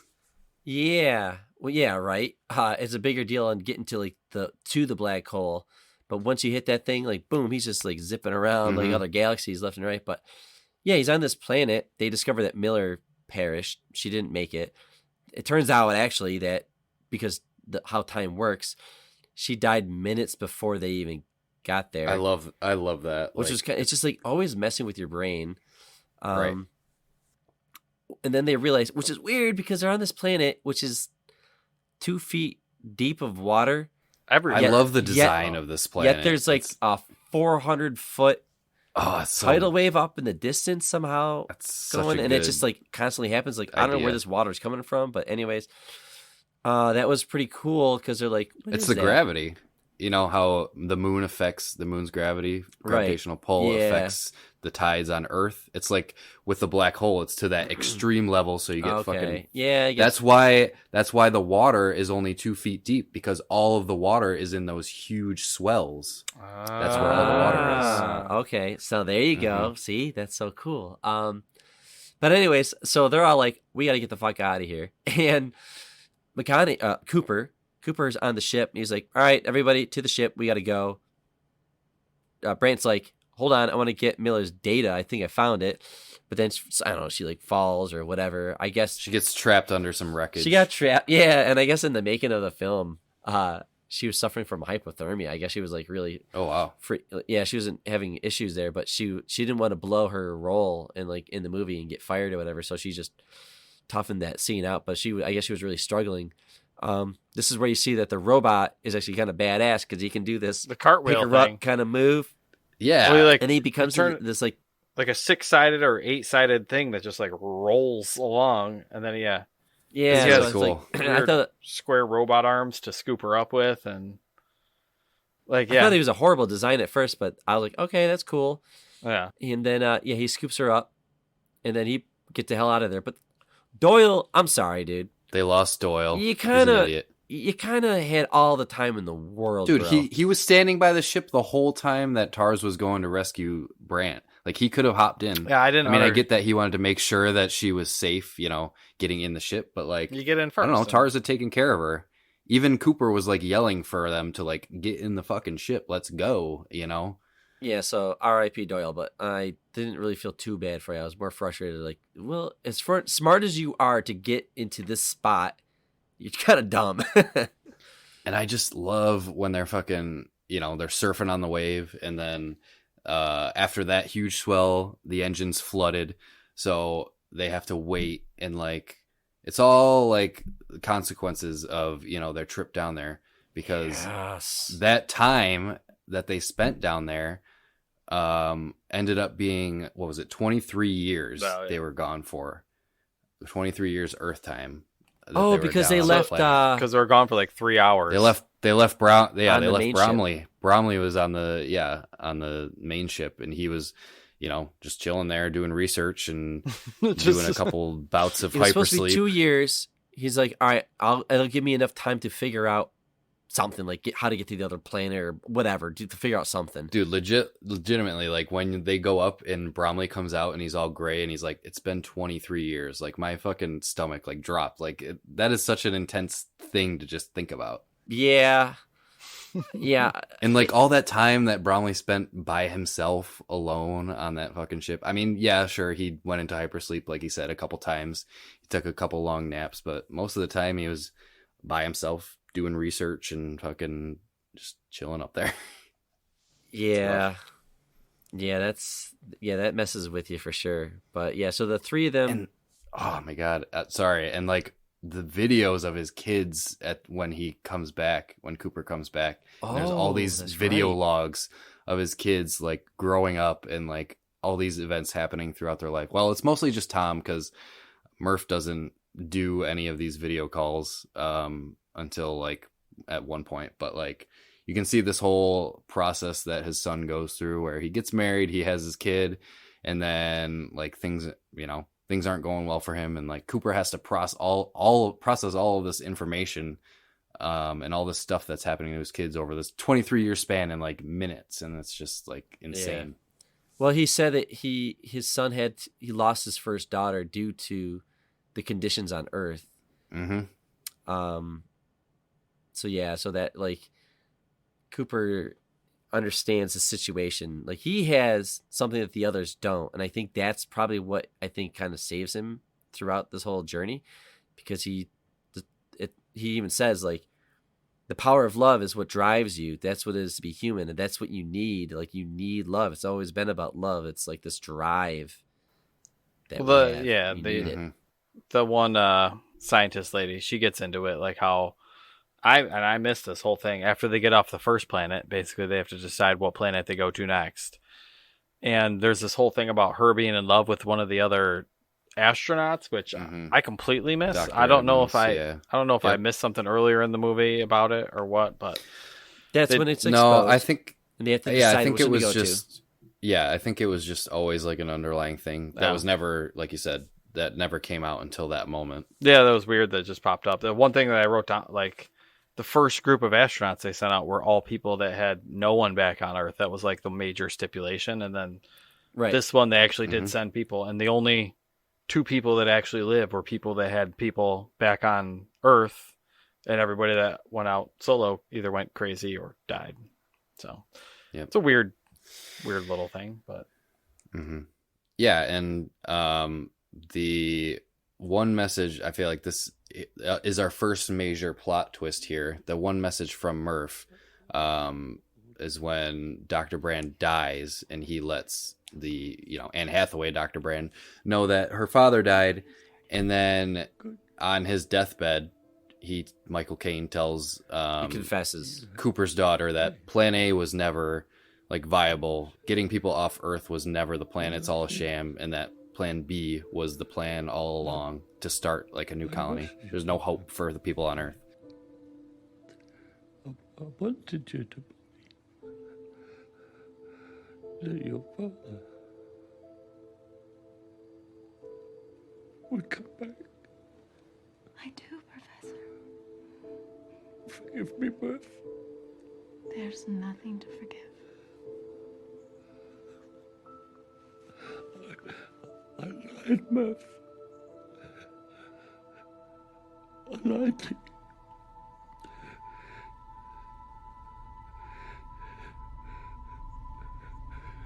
There was no need for him to come back. There was no way to help us. But Plan A... There's this algorithm that he's been struggling with, and he says, listen, you guys go. It's going to take a couple years or more for you guys to do this and come back if everything works out. When you come back, I will have figured out my algorithm. Did he leave me? That was always Plan A. Plan B, nothing works out. You got the rest of humanity in your hands. Find a place that we can live, and that'll be the new place for humankind. But yeah, we learned that the father, the older Brant, he never could figure out his algorithm. He's like, I actually knew a long time ago that I never would. Or no, I'm sorry. He did. He solved it out. He solved it, but could. only half of the equation, Yeah. So he's like, the only way for it to work is B, but I can't just tell people B because nothing will get done. So if I promise them A, that everybody can survive, even the people on Earth. But he knew that, no, the answer is going to be B, but I got to sell the lie. And he's always repeating like that quote. Do not go gentle. And that's repeated throughout the movie. Even shown on a plaque at the end of the movie. But yeah, he lied. Though wise men at their end, no dark is right, because their words had forked no lightning. They do not go gentle into that good night. Rage, rage against the dying of the light. That's one of the things I think would be cool to go back and see, is just to see Michael Caine's acting, because knowing what you know after you see it, knowing that he's making it all up and lying, like he's lying to Cooper as he's telling him about the mission and all stuff like that. Like, I think that would have a pretty interesting second watch to kind of view all that through that lens. But yeah, I guess because Murphy. Sorry, back on the story. When Murph sends that message, though, they're at the second planet, because after the first planet, they got to figure out whether they go to. They have 2 planets, one with better readings and one with the scientist that she loves. And they decide to go to the planet with the better readings. And when they show up, Dr. Mann. They show up, there is a doctor, and he is in hypersleep, or whatever you want to call it. We don't know if he's live or dead or whatever, but yeah, we know sleeping napping nap. And they open up the Ziploc bag, and poof, out pops Matt Damon. Matt Damon. There he is. Matt Damon. Yeah. Which I didn't expect, and which was kind of cool. I didn't know. Yeah, because they kind of kept that like that's not anywhere on the billing anywhere, which was kind of nice. But because I was watching something and they said one of the reasons they did it is because if they put them on the bill, then everybody's watching like the first half of the movie going like, where the fuck is Matt Damon? Where's Matt Damon going? Right, when's the That's Matt so Damons? So yeah, hide him in there. It's good.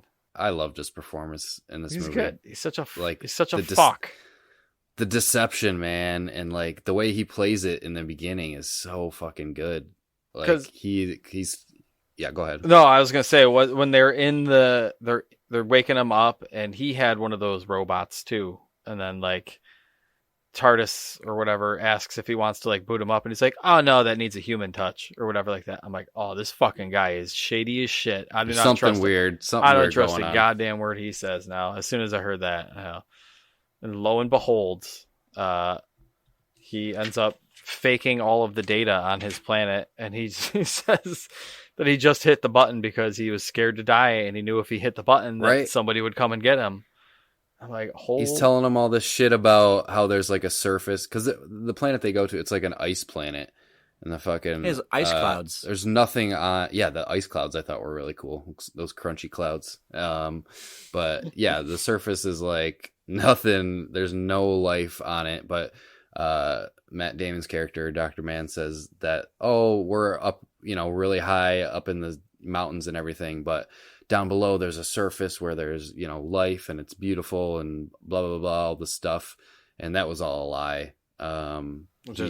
Like Dave said, why he destroyed the robot. Yeah, exactly. He pushed the fucking signal, like A-OK signal. Yeah, this planet's good, and then went into hypersleep, hoping someone would come and rescue him. Because he is a big old bitch. Yeah, which makes he has a real emotional reaction when they take him out of the freezer bag, which makes it puts it in a whole different spin, knowing now, right? Because it's a lot of the things that I have stars and circles next to on my notes here, all things that get explained later, or you find out the real twisty truth later on in the story, where I still think he was crying though. Yeah, because he was so happy that somebody came to fucking get him. He was so happy that he got rescued. Not just because he sees another human. It's not like you felt bad for him, but now when you look back at him, you dick. Those fucking fake tears, you son of a bitch. Well, they're real, but for the wrong reasons. Yeah, right. One question I did have, when Bromley was fucking with Dr. Mann's robot. Yeah, this is the part that happened too quick for me to know that I didn't see. They were trying to extract some data from his old robot and get analytics on the planet and everything. But yeah, and then it just randomly explodes, killing Dr. Bromley. And I'm like, why did it explode? Did Dr. Mann booby trap it? Was it? I think it had to have been a booby trap, because okay, that was my guess. I don't know. There's a lot of unknowns. That was the only thing I could think of.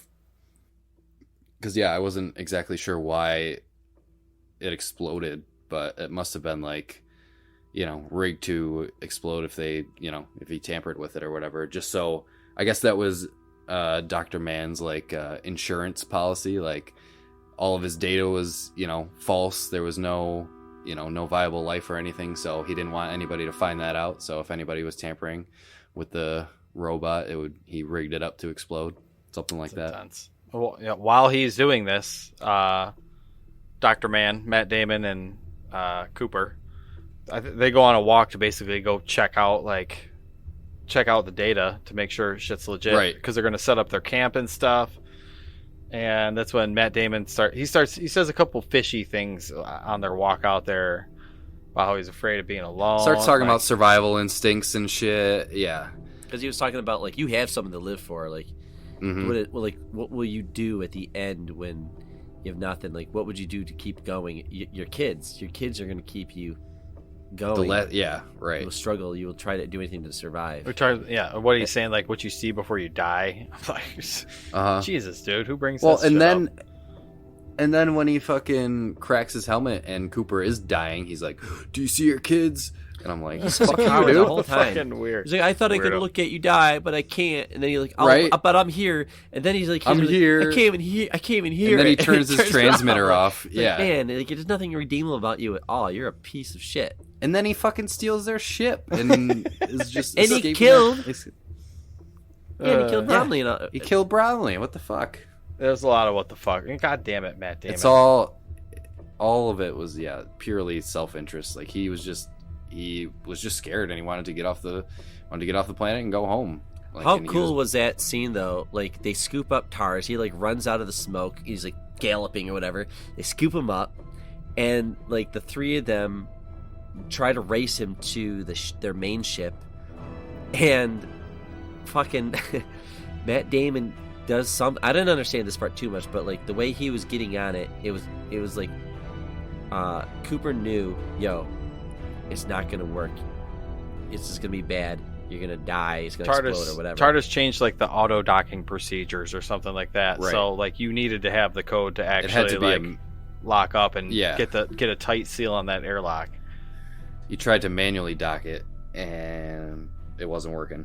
And he just he overrode every safety protocol that he could, like just to override it and get into the station and everything. Dude, I jumped because it goes from him talking. He's like, I gotta do love this for that. me. He Boom. was going into this whole monologue thing.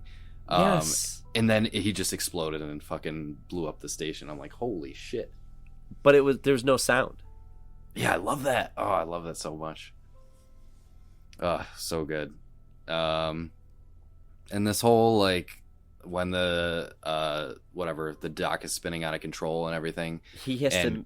Cooper has to match match it. the He has to the rotation. yeah. Oh my god, it's man. Yeah, that scene is super intense. But I really love the relationship that Cooper has with what's the name of the robot? Tars. It's Tars. Oh, I right? keep calling Well, it TARDIS. There's Tars. Yeah, Dave's Doctor been calling Who. it TARDIS. I'm like, There's Doctor- Tars and there's Not Case. Doctor There's Case as well. He was all right. the other I want to robot. talk about this real quick. So there's two fucking robots in this movie. There's the one that walks around. That's Tars, and he's great. He's awesome. He's funny. He actually has this personality that they added. So it is cool. He's like the comic His relief. humor setting is set to 75% or whatever. Yeah, there's a lot of bits on that stuff, and his voice is pretty cool. But that then there's for a while Case I didn't know is his name. who the other person was. Case. So these robots it's not like R2D2 or C3PO voices. They're actually very, very Yeah, they're just natural human voices. sound. elegant. voices. Yeah. And yeah, they're weird so hearing, when like- Case is talking. I didn't know it was the ship talking. I was like, who's this other person? I know there's Tars. And so, and then one by one, people are dying. I was like, okay, well, it's not Anne Hathaway, and it's not Matthew McConaughey, it's not Tars. So that's when it took me like an hour and a half in this movie to learn who the fuck Case was. I'm so stupid, but I didn't pick up on that. Yeah, it's weird to hear a human voice, like a smooth human voice coming out of a walking refrigerator with a screen on it the took front me of a it. little bit to get used to. Yeah. I'm like, is there another person on the ship or what the fuck? Hang on, Cooper. Hang on, Cooper. I mean, I No, think we'll there's be like all a right. Like, what? Who there's said like a that? tiny little bit of maybe an echoey, tinny sound to the voice, Yeah, there's but like a not, tiny not filter. really. But when shit is spinning around and people are dying and it's intense and Matthew McConaughey literally just became space vapor. I mean, what just happened?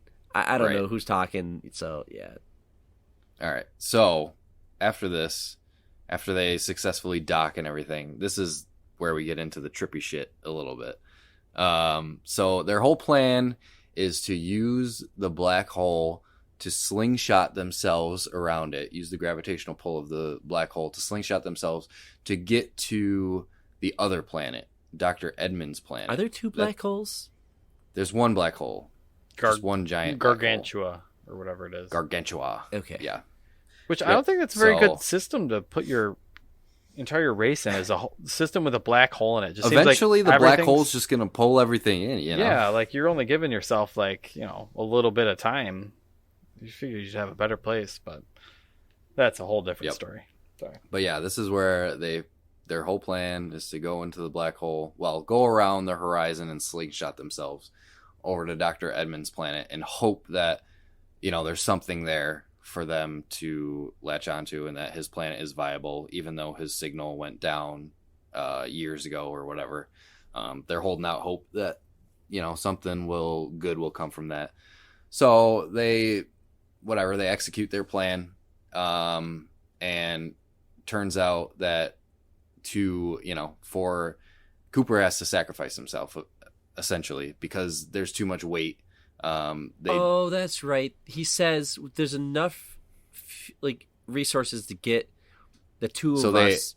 There's three different ships attached to this docking module station thing, and they use all the fuel from each ship to kind of propel themselves through the black hole around it, and they have just enough fuel to slingshot around and hopefully gain enough momentum to get to the I didn't see it coming, man, because I thought I was bummed that we're losing Tars. I'm like, and Tars is robot. He's like, hey, I just do what I'm told. See you on the other side, Cooper. Right. And I'm like, all right, the reason, okay. Yeah, the reason they dropped off Tars was so he could analyze the singularity in the black hole and hopefully get some data and send it back to Earth to, complete the equation or whatever, so they can figure out gravity. But apparently with Cooper's ship as well, there was still too much weight, so he detaches himself and sends Dr. Brand on her way. Man, just out of nowhere? Off to her lover. Yeah. This is another plan that they came up with this plan pretty quick too. It's just they get off that second planet. They're like, all right, we're gonna slingshot. Like 2 minutes. 2 minutes later, they're ripping around the galaxy again. Like, holy shit. Yeah. But I didn't see that coming. When he just decided to drop off. It was really You brought up Space Odyssey. This was very reminiscent of 2001 when he's going through the black hole and everything, and it's it starts to get all trippy and shit. Yeah. And which that last scene in 2001 is pretty crazy. But he's going through this black hole, nothing but darkness. His ship's ripping apart, and eventually, like you said, he had to eject from the ship. And so he's just by himself in complete darkness flying through this fucking black hole, and eventually he falls into this weird fucking construct. I don't know, they call it a weird tesseract thing. It's like a matrix with what do they call it, where the crystal is a crystalline formation where it's just very mathematical. They call it a tesseract in Wikipedia. Yeah. They call it a tesseract. Not from the Marvel movies. Different one. I feel like they do a decent job of kind of explaining it. I had to look up a little bit of, what was going on here. But basically the implication is that some form of human civilization created this tesseract inside this black hole as a way for Cooper to communicate through time and space to his daughter the answer to the gravity equation, which will essentially save humanity. And these versions of these beings are supposedly humans that have evolved enough to understand the fourth and fifth dimensions. So time to them is not linear like we see it. They can control time however they want, which is the fourth dimension. And they constructed this tesseract thing as a way for Cooper to understand it. Since we only understand 3 dimensions, they constructed this as a way for Cooper to understand manipulating time. And so he basically puts the equation in the watch that he gave Murph, way, before he left. Yeah. Which is pretty crazy. Once he gets in there and he figures out what's going on, I'm I'm kind of curious what kind of data he's sending through in Morse code, and that seems like a really complex thing to try and send through dots and dashes. How long are you going to sit here and tap on? And also, how does she figure out where it starts and where it begins? Dude, how do they figure out any of this stuff? That stuff, you just got to sit back and relax. You just got to accept it. Yeah, kind of. Yeah, the science is more on the visual side, but the story part, I would say that's more romantic. It's a little bit more fantastical. Oh yeah, getting back to it is. getting back to like the core of the story is like the dad trying to get back to his daughter. Like that's all. Yeah. It's the whole core And of the story. I love the way that they did it, because in the beginning, whatever, Murph has this like quote unquote ghost in her room, but the whole time it was Cooper, like trying to relay these messages to her, and like that whole wrapping your mind around that whole concept of like that, you know, it was him the entire time, and you have to think in a way that since time isn't linear in like the fourth dimension, you have to kind of, you know, tweak your brain a little bit to wrap your mind around how time works in this movie. Yeah, gravity is the only thing that is consistent. Gravity can cross dimensions. Yes, but including time. And he goes backwards in time a little bit because there's this minor scene where you think there's these aliens of some sort because they have this glowy, ghosty, watery kind of presence briefly in a couple scenes, and one of them is in the daughter's bedroom with the bookshelf, and the other one is when young Brant looks to her right, and when everyone's alive, she like touches the hand or touches the being when they're traveling through the dark hole, the black hole or wormhole or whatever, wormhole I think it was.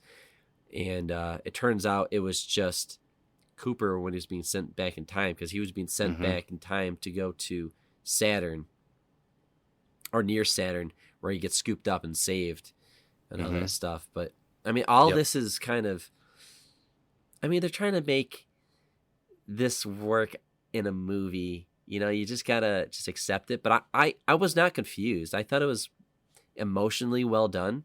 I felt really bad for Cooper. He's banging on that. Like Matthew McConaughey can act. He can bring out the emotions. Well, he gets a happy ending when he finally gets back to this like station, station that they built that humanity finally was able to get off Earth, and they set up this place near Saturn, near the wormhole, where they can kind of directly go in and out of it, searching for these other planets. But he finally gets to see his daughter one last time. Oh, that was so sad. Before she dies. And at this point, they said he's 124 years old, which is insane. Because it's only been like a day, 2 days. I think she's like 90 something. She's in her 90s. Yeah, she's got to be in her 90s. And she's like, you know, on her deathbed going. But, you know, it was really emotional when he got to see her one last time. And I liked that she was like, you know, she had this whole life without him, but she, you know, in her heart, she always knew he would come back. And she's like, I have my kids now. You go.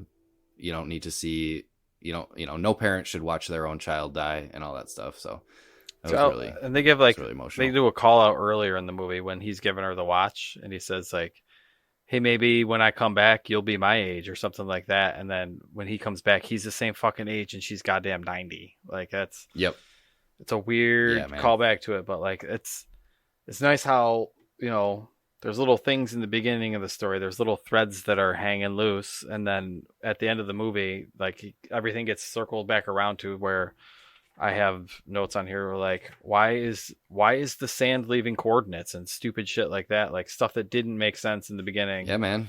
Like definitely circles back around on, which is super fucking awesome. Like Christopher Nolan may be one of my favorite directors these days now, because the shit seems so well thought out. Dude, we did. That's why you gotta watch like The Prestige, bro, because we did Memento. It's a movie that you wouldn't think you'd be like, okay, but what's it about? And I don't even know. It sounds like it's about a college for all I fucking know. Teaser. Okay, there you go. So I want you to go into not knowing anything about that movie, but yeah. So yeah, teaser. We're gonna be talking about that. Yeah, because he gets scooped up. He's saved. Somehow Tars survive. He's there to kind of help explain and help Cooper get out of the whole black hole in the first place and communicate to his daughter. But that robot is with him the whole time, and he served his purpose to explain what was happening, you know, inside the black hole. I love that he survived, though. I was like, well, he was I was data connected collector. to him. And, yeah, he was just funny. So. Well, he's the one who relayed like the answer, like the equation to Cooper, so he could relay it to Murph through the watch. Oh, So okay. like it's all connected there. Oh, okay.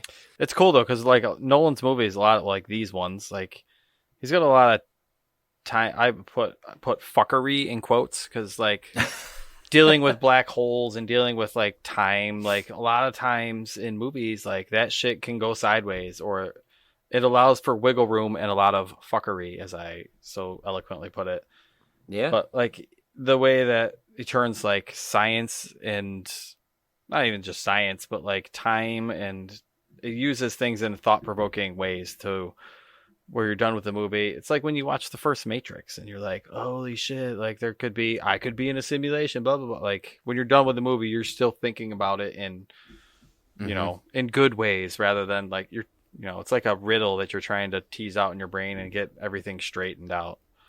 I think it's crazy that he was able to achieve, like, I don't know, some of the biggest questions in our universe. You know, what's inside a fucking black hole? You know, that's one of the biggest questions that scientists these days are still trying to figure out. And like, he was able to come up with a solid representation and a way to represent like dimensions that we don't even understand, you know, in a way that is conveyed well on screen and that makes sense in this universe, you know? Like, I think that was a crazy achievement for him. Hey, they also gave us Mass Effect at the end of the movie, which I thought was pretty cool. when he gets out of the hospital and he's like walking around and they're like kind of like, so here's where we are now in the future, and it's just this like big the Citadel. The Citadel from Mass Effect. Yeah. It's like everything's it's inside like this tube. And the that gravity was is really cool.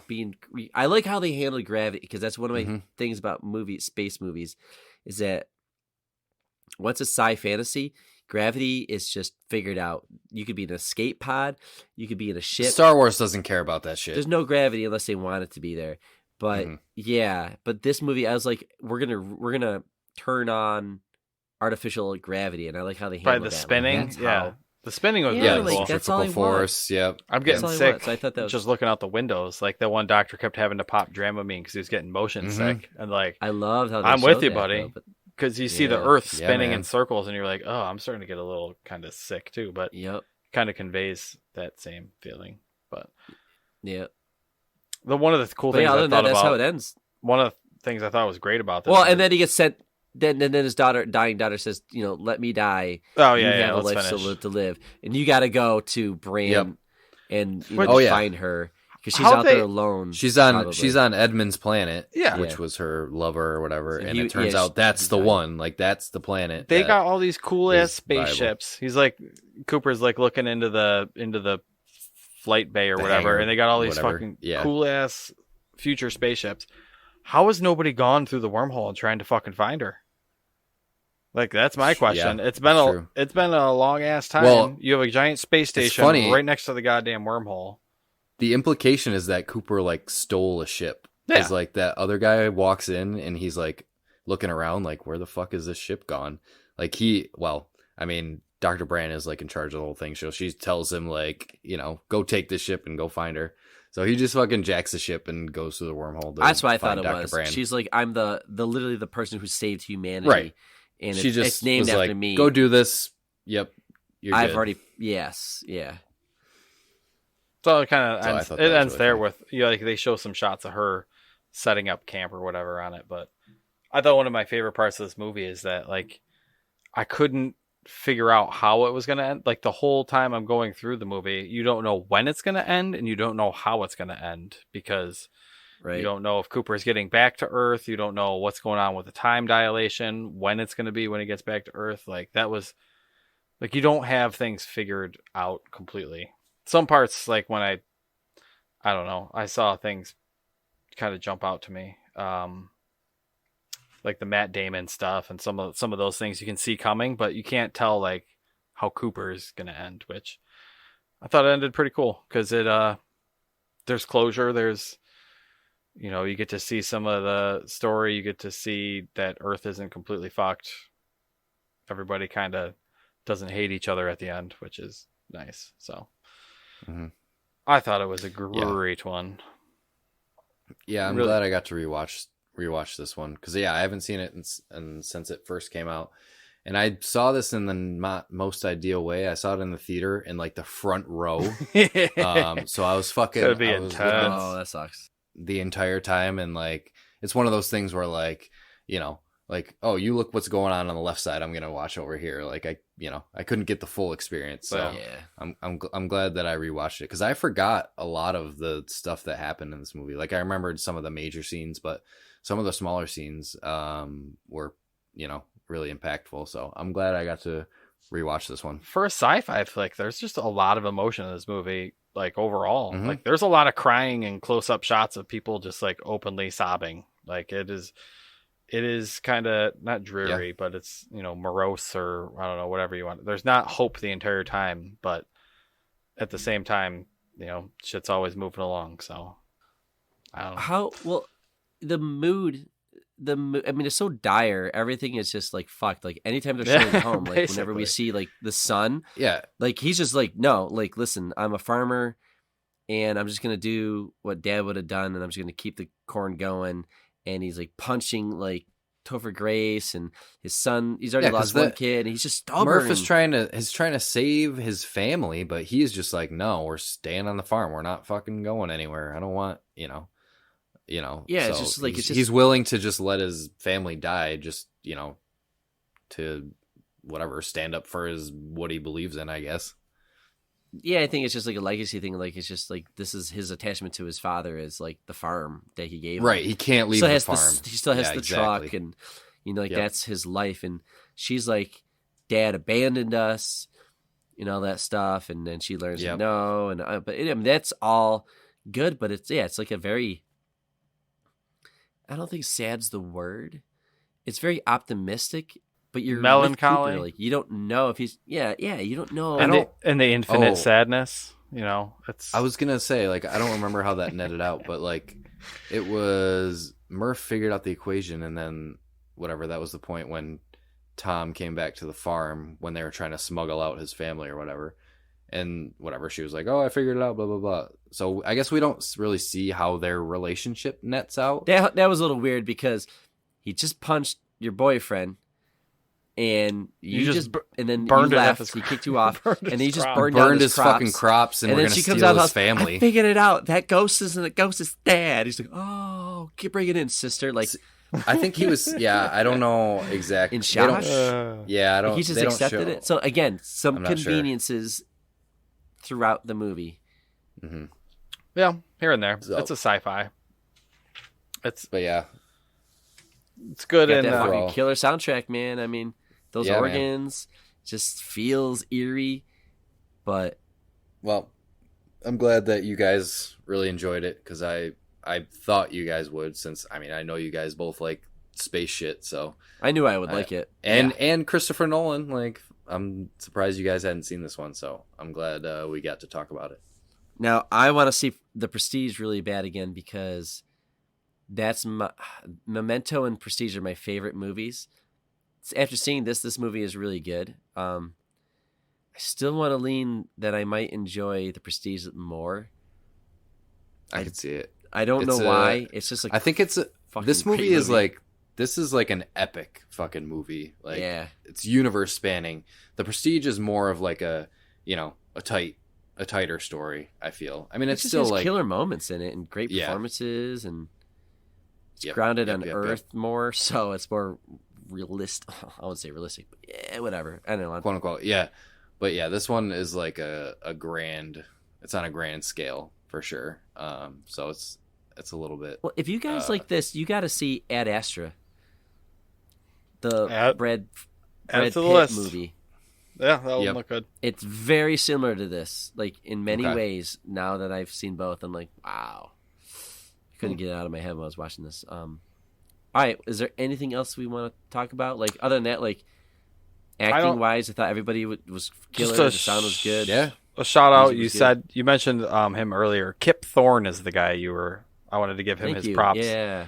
A theoretical physicist and Nobel Prize laureate, served as scientific consultant and executive producer on this movie. So There you go. I That's think a he big brought deal, a though. he brought a like a a grounding to the movie where everything's based on, it's, you're not shooting laser blasters at each other and you're not going into hyperspace like Star Wars and shit like that. Like everything is based on what we know and, what we think is possible. So shout out to Kip. Well, I heard that Kip and Christopher Nolan, the way they were working throughout this movie is they would kind of like they would both agree on things and they would move forward. But sometimes Christopher would be like, well, yeah, I want to do this. I want to do this. And Kip would have to like kind of find a middle ground. And some things, like, I guess it took like 2 weeks where they couldn't agree on how they wanted to handle like hyperspace or traveling in the wormhole or whatever it was. Right. And that took like 2 weeks of them kind of butting heads till like Christopher Nolan backed down. But the biggest thing that Kip Thorne had a problem with, I guess, was the ice clouds. Oh, really? I guess that really bothered him. I guess he's like, all right, I'll let that one go, but that really bothers me. It's because they'd fall to the ground? It's like a Star Wars thing. Clouds of ice. Maybe there's fucking nitronium or some cool new element in there. Who knows? It's science fiction. You can explain anything away. Like the one thing with time travel, when you get into time travel, like I know that it's non-linear and stuff like this, but like where the fuckery starts is like, how can this, it's not linear, but how can this happen when he has to send himself notes from the future in order for him to make his past self do things that, push the movie forward? How did the future human beings send a message? Make a wormhole. Because if this didn't work, then they couldn't have done it. So like you knew that it would work out once you knew there were humans in the future sending them. Like, well, that's where I got, a little hung up because like, how can humans in the future make a wormhole? Like everything would have had to have happened the first time in order for them to send stuff back. But that's the one thing. I was listening to Neil deGrasse Tyson do like a little discussion on this. He was talking about like when you meet somebody, you say like, I'm going to meet you at XYZ coordinates, like, latitude, longitude, and like the 4th floor of this apartment. But the one thing that we always take for granted is the time that we're going to meet at a place is like the 4th coordinate of things that we're doing. So that's the only one that we don't have control over is because we don't have control over, the time dimension or whatever you want to say. But that's kind of where it like starts to get into like the crazy thought trickery stuff is when, you're realizing that we are a slave to time currently, but in the future we may not be. So who knows what happens? But that's the cool way that they play with science fiction. They take science as we know it and kind of twist it and fill in some holes with storytelling. Great movie. Christopher Nolan and time, man. I mean, that's what one of my favorite lines in Memento is when the main character says, "How can I forget if I can't feel time?" Yeah. I mean, Very Inception, obviously. Inception, is like the whole like not knowing where like every layer down is like a second there is like a year. The subconscious and time dilation. Yeah, and it goes backwards and all that stuff. So you could see, a lot of the ideas were taken from this. Like you take bits and pieces from the time dilation and subconscious stuff and make it psychological, and you come out with Inception, which was a fucking great movie too. Mm-hmm. So cheers. Well, good movie. I knew I would like it. I knew Dave. I knew you would like it. We knew we would like it. I don't know why we never got around to see. I think we just knew deep down inside we would make a podcast and we could talk about it. But it was good. It was great. I loved it. All right. I think there's nothing else to talk about, so we'll just go into the game. I'll save the name of the game for the third act. So let's take a break.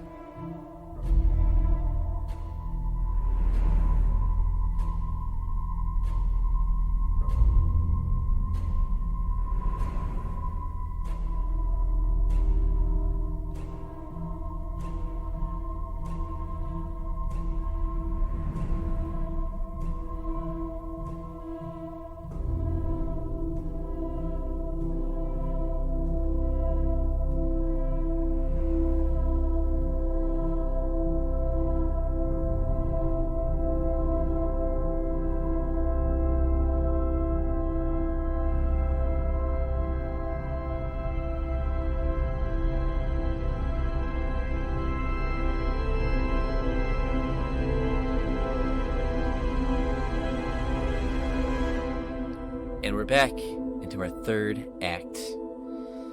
And I present to you, gentlemen, a game which I call Not These 10 Again. Oh boy. Oh, no. What does that mean? That means I have to Not list These things out. 10 Again. 10. All right, so. So I'm going to pit you guys against each other. Oh, great. And I have collected 10 celebrities. Ooh. 10 very popular celebrities who have done a lot of movies. Mm-hmm. And I am asking you each, you will be given a name, and you have to give me 10 movies that they have done. Oh, wow. Okay. Right. Damn. Right. There's no time limit. Don't take all day, but, give me 10. And if you can do 10, great. You get 10 points. If you can only give me 4, then you can only give me 4. At the end, the one with the most points Is that still wins. 4 points? Do you get a point per guess then? Yep. Okay, cool. I am aware that some people have movies that are part of a franchise. I need the full name correctly to Of each consider movie. the point. You can't be like wing it and be like whatever. Like, Right. no, I need to know the exact name or I cannot count. no. Like, that yeah. Okay. I'm gonna Gotcha. get blasted. I'm gonna get blasted here. name. So, I mean, I could fuck up and not know the correct name and Dave like, oh, I guess that's it. But anyways, so I'm gonna. So we pick- go back and forth, or you just give us a name and I have to go 10. I'm gonna give you. Oh, hold on. No. I assume Dave will go first, and then I'll go one actor per person, right? You guys are you're gonna take turns, but to go Yes. first, somebody needs to get the right number. So I got a number in my head, 1 through 10. Dave, what number is it? 5. Oh, I was gonna say 4. Eric says 4. Dave says 5. It was 10. Dave is closer. Hey. Dave wins. Oh, I've learned not going getting first. prices righted, so I went right in the middle. So I have a 50-50 chance, basically. I should have prices righted you. I should have said 6. That's what I was Okay. trying to avoid. That's why I went dead center. So Dave, you will lead. Oh, There are God. 5 rounds, 2 celebrities Boy. for each round. So the first one would be Dave, then Eric, then Dave, then Eric. Then... All right. All right, sweet. So Dave, Pad and paper ready. I need you to name 10 movies. He's ready to write it down. You said 10 movies. All right. So many. No, I have to write movies down because I need. Yep, 10 movies that have Tom Hanks. Oh, I So wish name- I had this yeah. one. So name them out for us too, please, so we can keep up. Give me a second here. All right, so Toy Story 1. Does Toy Story 2 and Toy Story 3 count? Sure. Those are all movies. Yep. There was Big. There is Saving Private Ryan. There's Philadelphia. There is what the fuck is that movie? I'm gonna circle back to that one because I don't know. Oh no, Captain Phillips, I believe is his name. Captain. Yep. Oh, Cool. let's see. There was Money Pit, which is a classic '80s movie. If you guys have not seen, Oh, The it's Money amazing. Pit. Yeah, it's Love great. that movie. puts home ownership in a whole new light, or Mhm. Yep. it kind of Fantastic. represents the joylessness of owning a house. Let's see. Toy Stories. We got Big. We got Saving Private Ryan. We got Philadelphia. Captain Phillips. Money Pit. Oh, there was that one that I wanted to do on the show. That I can't remember the name of. You got bad news. If you're struggling with Tom Hanks, Dude, I would be fucking flying on Tom Hanks. Dude, I I'm could telling just you, I'm not spout off. memory recollection games or listing out things like that. It's not that's not my forte. I'll say that. I can fully admit it.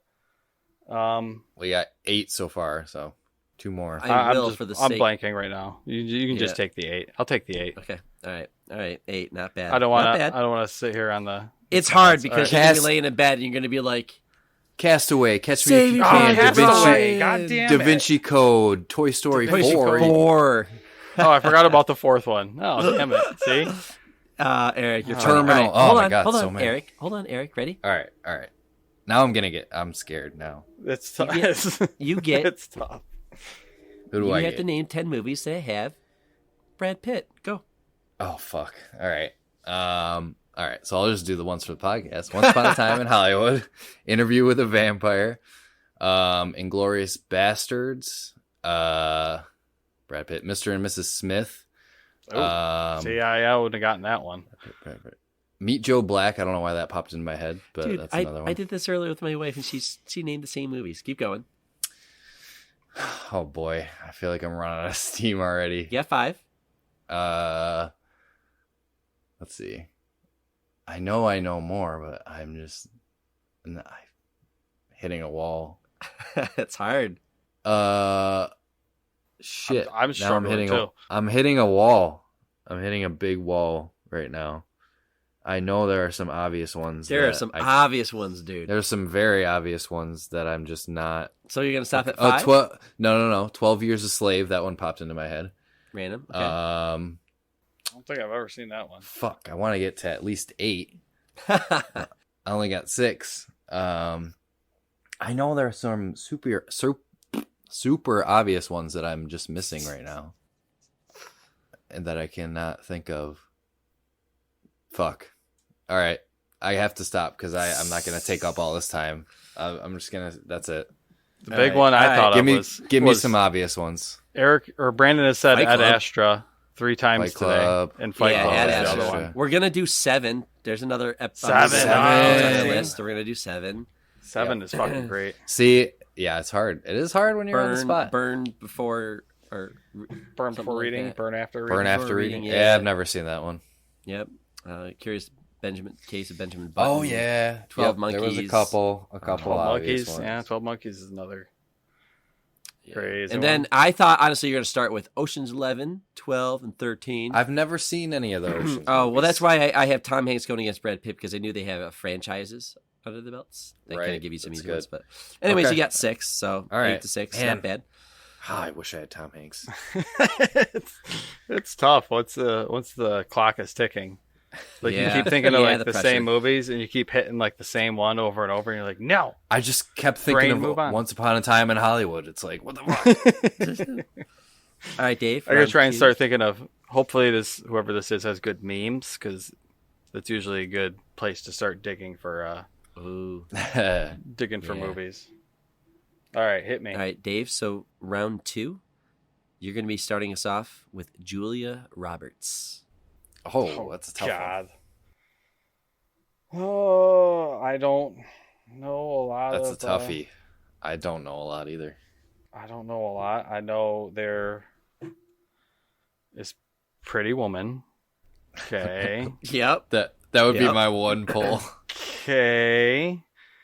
I don't really hunt Julia Roberts out to view her catalog because she's got like the Steven Tyler mouth, which kind of creeps me out sometimes. I'm not asking if you're attracted to her. She's in movies you've seen, dude. You've named these movies she's been in. She's actually in a lot of movies that you have watched and liked. Okay, don't give him hints. No hints. Well, I'm just sure. saying all 10 of these people are. I didn't pick like these are all over. The Ed place. Helms or some shit like that. Is she in? I could name more Ed Helms movies than Julia Roberts movies. Is she? Oh, you got in- Pretty Woman.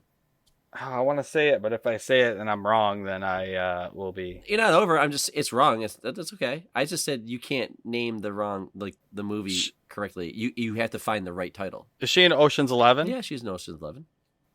Is she in Ocean's 12? Yeah. I don't know if they'd bring her back for 13 though. I'm gonna Ocean's 13, sure. No, No. she's not. You got 3 movies.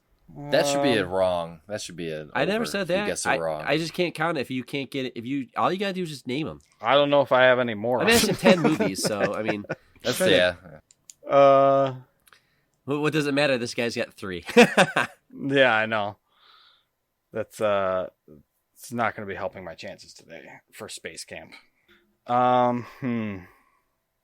Julia Roberts, big mouth, curly hair, Big mouth. and I don't know. She's not really in sci-fi flicks. I feel like she's in more like rom-coms and serious things that I don't watch usually. So I won't drag it out. I'm gonna stick with my Dave, lock in trifecta of 3. Julia Roberts. Yeah. Okay. Tres. Give me Name some off heat. some other Give me- ones, Brandon. Yeah, I want to hear some of these other ones that I would know. Not That like you would know. Lucky in Love or some bullshit that she probably did, Lucky which in which Love. sounds like a Julia Roberts movie. Yeah, no, she was in The Mexican with Brad Pitt. Oh, the She Mexican. Yeah, was that's in- old. Yeah, she was in Runaway Bride, I think. I Or my wouldn't know best friend's wedding, I think it was. Eat, Yeah. Love, Pray. Pass. She was in Steel Magnolia. Nope. Oh yeah, Yeah, yeah. A And lot she of was- ones she that wasn't- I I don't think she have was in- not seen. being John Malkovich, but I think she was in. Oh, yeah. She was in. Oh God, it was based on a true story. Eddie Brock. I don't know. There's. Brockovich or something like that. Yeah, Yeah. just looking at her filmography, I would not. I probably would have just got Pretty Woman, and that's it. Okay, well, I don't know. I kind He of watches I remembered movies her with as his being wife, the I- date in Ocean's 11. She was somebody's girlfriend. Yeah. Well, all right. Well, anyways, Dave got 3. So Eric, there's your chance to. That's my mark. I need. So I need you're Take advantage, saying or at there's a least chance? 5 to tie it up. Yeah. So good news. You get The Rock. Oh, Hold on. boy. don't I worry, can do that. I'm aware of what I've done here in round 2. Don't worry. Yeah. That means somebody else is going to get an easier one next time. Right. Don't worry. Okay. All right. So we got Jungle Cruise. We got. I know. I think he's done 10 movies like this year. We got. I don't know why I thought it was one. The Tooth Fairy. Wait, We got. hold on. Yeah, he's The in that Tooth one. Fairy? Yeah. Yeah, he's that- absolutely. That's him. That's him. Okay. Or no. Yeah, I yeah. thought it was Tooth Vin Fairy. Diesel. I You're thought it thinking was of the Vin Diesel. babysitter one. Pacifier. The babysitter one. Pacifier is Vin Diesel. Okay, yeah. All right, so Tooth Fairy. So okay, I don't know. Fast 9, Fast 8, Fast that true? 7. I don't know. I honestly don't know. Some fast ones. Okay. I know. I Yeah, know are he's those, in Are those the full names? Fast and That's Furious. true. Yeah, I got to have That's the full true. name. You can't just say Okay. like, That's true. That's true. Star Wars 4 and then like You let can't know just it's yell- New Hope. Yeah. You can't just yell out Little Mermaid and have it stick. True. Okay, I Yeah, know that's- Fast and Furious 7. Okay, It's a deep I'll cut say right that. there. I at least know that. Okay, I don't know if there's subtitles Okay. to every single one of those movies, but So fast, furiously hard. And I don't know. Who knows? whatever. I'll just keep going while you check on that. Rampage. I am sorry, but it is not called Fast and Furious 7. Okay, fuck that then. All right, I won't even go with any of the Fast and Furious movies. I'm going with Rampage because I don't know shit about Fast and Furious. All right, so yeah, Um, that's 3. Yep, that's 3. What else? What did I say so far? I said fucking Jungle Cruise. Jungle Cruise, Fairy. Rampage, and the Tooth Fairy. Okay. Oh boy, good movies. Classics. Shit, what? I'm trying to think of that. I don't remember what that one movie was called where he's like it's like a Die Hard movie where he's like in an elevator trying to save his kid. I don't remember what that. Oh, was he's got called. like he's got the leg. Yeah, I don't remember what that's called either. Whatever. I didn't see that. I'm not going with that one. San Andreas, I think he was in. Yep, that's 4. That's 4. I'm trying to think of older stuff, like, because I feel like I only remember newer stuff. I really want to go with, I feel like Fast and Furious is a gold mine, but I don't know the subtitles of any of those movies. Right. And that's exactly why I thought it was fair, because like you'll have to know the exact titles, and Dave may or may not know his Julia Roberts. So We'll go with not. Yep. so what do you got, 4 there? Yeah, I got 4 so far. You beat my 3. Yeah, but I'm still 1 behind you since you got me on the first round, or the first round. I want to get at least one more. I'm trying to rack my brain and think about what The Rock is in. Oh, Pain and Gain. That's a good one. Okay. Pain and Gain? I don't know if Pain and Gain. heard That's that. with Yeah, Mark Wahlberg. Marky Mark. Yep. Oh. I feel like I'm just gonna stick with that since I'll be tied with Dave. 5. Ew. Okay. I got a Lock couple it in. for you. 5. Let's hear it, Dave. Scorpion King, that's the old one. I know. Oh, Scorpion Yeah, King. technically. Well, hold on. There was The what Mummy. were those movies called? Colon, The Mummy Scorpion King? 2, The Scorpion King, or Yeah, those were it was Yeah. a and then there spin-off, was a right? spin-offs. Yeah, I think it was just in the one though. I thought, or maybe it was in two of them. They made, But it might have been the I don't know. second One or Mummy. two. Maybe it would have been the second Mummy, and then they spun it off into the Scorpion King, Yeah, or something like that. But he did those. Yeah. Jumanji 2 and 3. Oh, Jumanji. What? Jumanji, and then Jumanji Forgot Next about- Level. The Yeah, next I one, forgot or about whatever you wanna call it. Jumanji. He call was him in 2 and Moana, 3. dude. Oh, see, I'm not even thinking about Oh, animated Moana, movies. yeah. I didn't say they have to be Good like pull. live action. Just said they got. I know. I was just not. But Toy thinking of Story. it. Dave did Toy Story, right? Yep, Dave did Toy Story. So. And then Red Oh, Notice was Toy the only other one I could think of. That because it just came out with Oh, okay. Ryan Reynolds. That was Hobbs like and the Shaw. buddy cop. Oh, the goddamn Buddy Heist Baywatch remake. Mm-hmm. Oh, really? Oh, yep. I Okay. forgot that even existed. Yes, I didn't Doom. realize He was that in every Doom movie. Oh, Doom, God. yeah. Mm-hmm. I didn't realize that every single one of these fucking Fast and Furious movies had a subtitle. Oh, and Furious 7 is the fucking title of the movie. title isn't that stupid? Because That's then so look at the stupid. look at the fifth one. Well, look what that one's called. It's like Fast 5. So stupid. Fuck you. Fast 5, Yeah. Furious 7. And now it's Hobbs and Shaw. Now it's just a complete Yep. spin-off, and it's still in that world, but it's so it's all over the place. But yeah, he's been in a lot of movies. So you got 5. Okay, All right, round we're 3. tied up. Dave, you get Sam Jackson. Ooh, that's a good one. Okay. Let's hear some of the obvious. Get it out of the way. The first Avengers. Avengers, yep. He was, Okay. Oh, he was in that Avengers. one? That's Is the it- one you choose? He's in a fucking after credit scene? I know. Oh, he's putting Avengers. Oh, no, 1, I'm he's thinking putting of... the thing Yeah, that's together. right. You're thinking of I'm thinking of... Iron Man. Yeah. That's funny, Which though. I didn't even think of Nick You're not going to Fury. use that? He just gave it to you. But all right, Whatever. fine. You can use it if you Whatever. want to, but fine. You're going with Avengers. Okay, go. Avengers 1, Avengers 2, Age of Ultron. Oh my God. Avengers: I'm Age trying of to- Ultron, but yes. This is not what I would have thought of, but whatever. I know. I know. It's a good path. Hold on, I'm just making some notes here real quick because my brain is going faster than my. If Dave That is- struggles with this actor, I will just end the podcast. And Forever. Eric just wins. No, and Eric just wins, and then we're done. Win by default. Spider-Man: No Way Home, Spoilers. Jesus. No, I'm just kidding. Pulp Fiction. Pretty standard there. Snakes on a Plane. I've had it with these motherfucking snakes. There is. Let's dip into the Tarantinos, huh? Why don't we? You got Pulp. You got Pulp already. There's Django Unchained. Yeah. He Yep, is yep. in. There is Captain Marvel. Okay. Back to Nick Fury. Back to Nick Fury. Captain Marvel. Do you have a wiki pulled up? So if I start naming movies and he's not in them, Oh, go for it, bro. I can think- fact check if you want. Captain America. He's in the Captain America. He's in like fucking all of the Marvel movies, but I don't remember him being Captain America, but okay. that I don't that may think be he's that may in be the first off. Avenger. I don't think he's in Yeah, that I don't movie. think he is. Alec Baldwin okay. is. really. Nope. I'm looking at the cast now, and he's He's not in there. that. Yeah. So What am I I at? can't count that one. 7. So you got 3 more. Yep. I feel like these should be coming easier. Oh, I'm hitting a wall. No.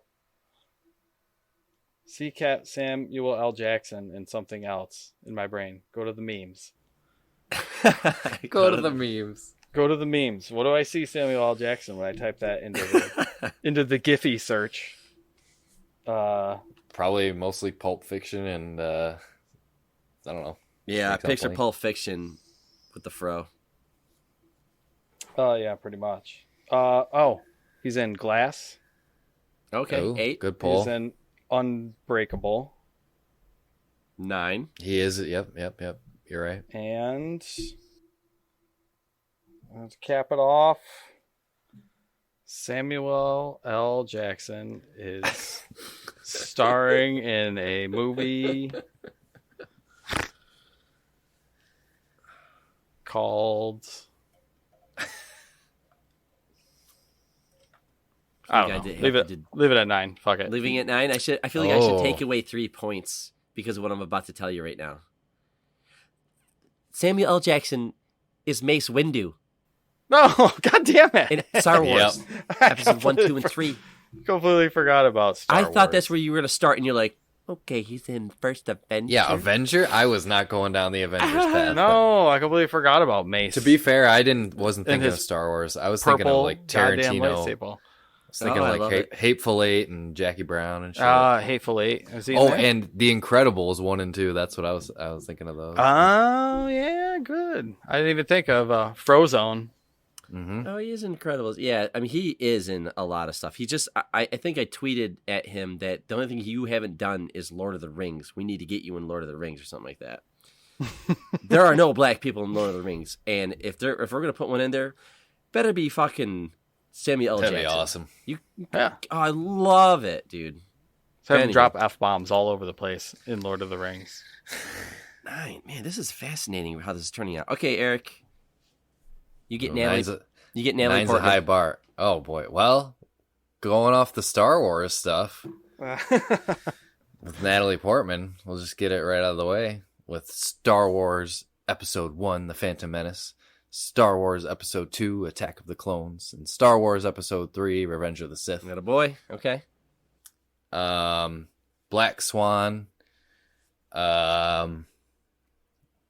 Your Highness. I don't know why I thought of that one, but that's one. That's a funny movie. I like that one. I've never seen it, but sure. That's 5. I mean, it's a dumb stoner night movie. It's pretty Right. classic. Oh shit.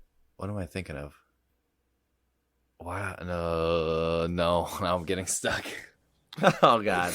I You're on a roll know. there. I know. I'm psyching myself out now. Because I just thought of something, but it's not Natalie Portman. And now that tripped me up. All right. I gotta reset here. Let's see. I feel like I'm just drawing a huge blank now. There's one I'm trying to think of that I can't think of the name of either. Oh wow, this is God awesome. damn it. I'm thinking of something where she's like a little kid, like really young in, but I can't think of what it is. Oh, wait. Heat. Was she in Heat? She was in Heat, right? She was the little girl. Yeah, Wow. that's what I'm thinking of. Oh yeah, she was in Yep. Heat. Yeah, and 6. Wow, that's a That's pull. my pull. I All don't right, have anything 6. else. I know there are so many. I'm gonna be kicking myself again. All I can picture is fucking Padme. Hold on.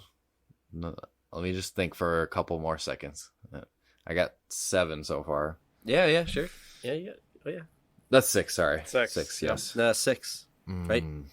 Heat. That was a good pull. Nope. I feel like that has to be it. I can't come up. I only with got anything else. 2 other ones I could think of. Yep. All right, 6. So let me. Wow. There's- Let me. I thought hear the kid one you were gonna say was The Professional. I think that's what it was with Gerard. Is it Gerard Depardieu? It was like I some don't French know. guy where he's like an assassin and she's. Yeah. Oh, Thor movies. Oh, the assassin. Thor forgot about movies. Thor. Ooh. Not the assassin, but Thor and V for Vendetta. Oh my god. V for Vendetta. Yeah, I forgot about that one. What was the one that that you and me, Brandon, liked? It was like the extinction one where the girl team goes into the bubble. Annihilation. That's the Yeah, one. of course.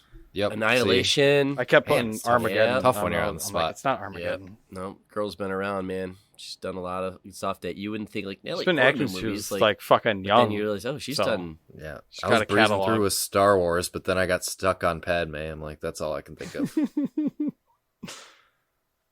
Oh, I'm still going. Oh, this is Damn. gonna be fun. All right, so here we go. Round 4. All right. Ready? There's 2 rounds left. So round 4. Dave, you get Jim Carrey. Ooh, that's a good one. I like that one.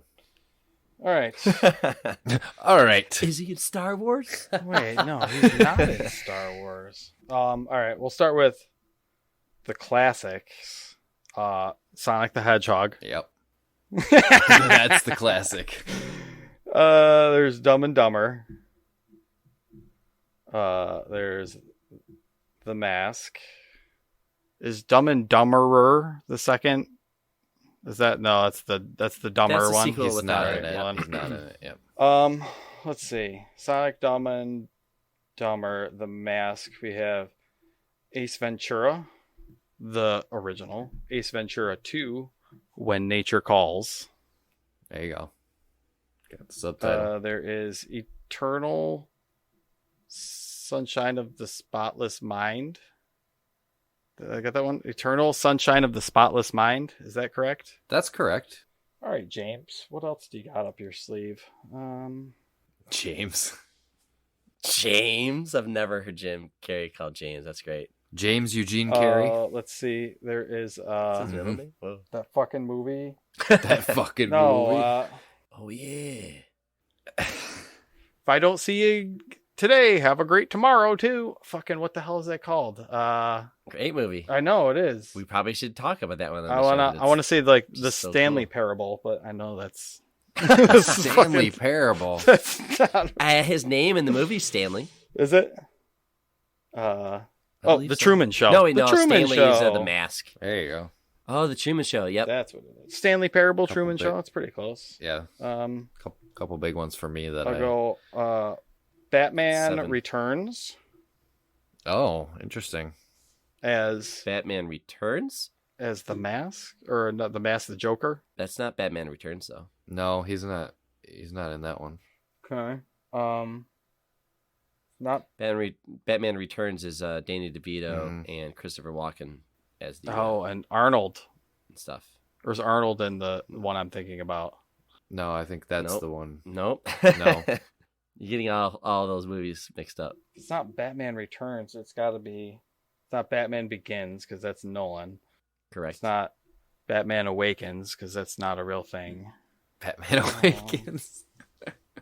What? I'm making up movies now. I can't think of the name, so I just make up. What am I at? 7, 6? Yep, 7. Let me give it one more brain scan. I'll call it there. Stuck. Okay. All right. Batman Seven. Forever was what you were Batman trying to think Forever. of. Yeah, you're thinking Ben Forever. The big ones that I was He's a thinking Riddler. of were Liar Liar, Bruce Almighty, Bruce Almighty and Liar Liar. Those The are good. Cable Guy. Have you guys seen The Cable Guy? That movie's a fucking Yeah. good movie. That was a good one too. Fuck those early ones. Yeah. The Grinch. Grinch, yeah. Ew. I like Yep, that so he's one. done a lot of movies, but Dave only got 7 of them. It's tough when you're under the results gun. here. Okay. So much pressure. What's the? I think I'm behind by like 9 now. I gotta get 9 on this one. I think to catch up. All right. You ready? Yeah. Let's do it. Scarlett Johansson. Oh fuck. All right. Let's see. Black Widow. Avengers Endgame. Yes. No. Infinity War. Because she, right? Or both of them. Shit. I know she's in Infinity War. I got 2. Black Widow. Yeah, Black Widow. Avengers. Blah, blah, blah, blah. Shit. Now I'm trapped on the Avengers. In the Avengers rabbit hole. Because I don't know which one she actually, like, debuted in. Whatever. I'm not gonna go down that rabbit hole. But what else is it? Oh, she's in like that Ghost in the Shell remake. She was in Don John. You remember? I don't know if you guys seen that one, but that's with Joseph Gordon-Levitt.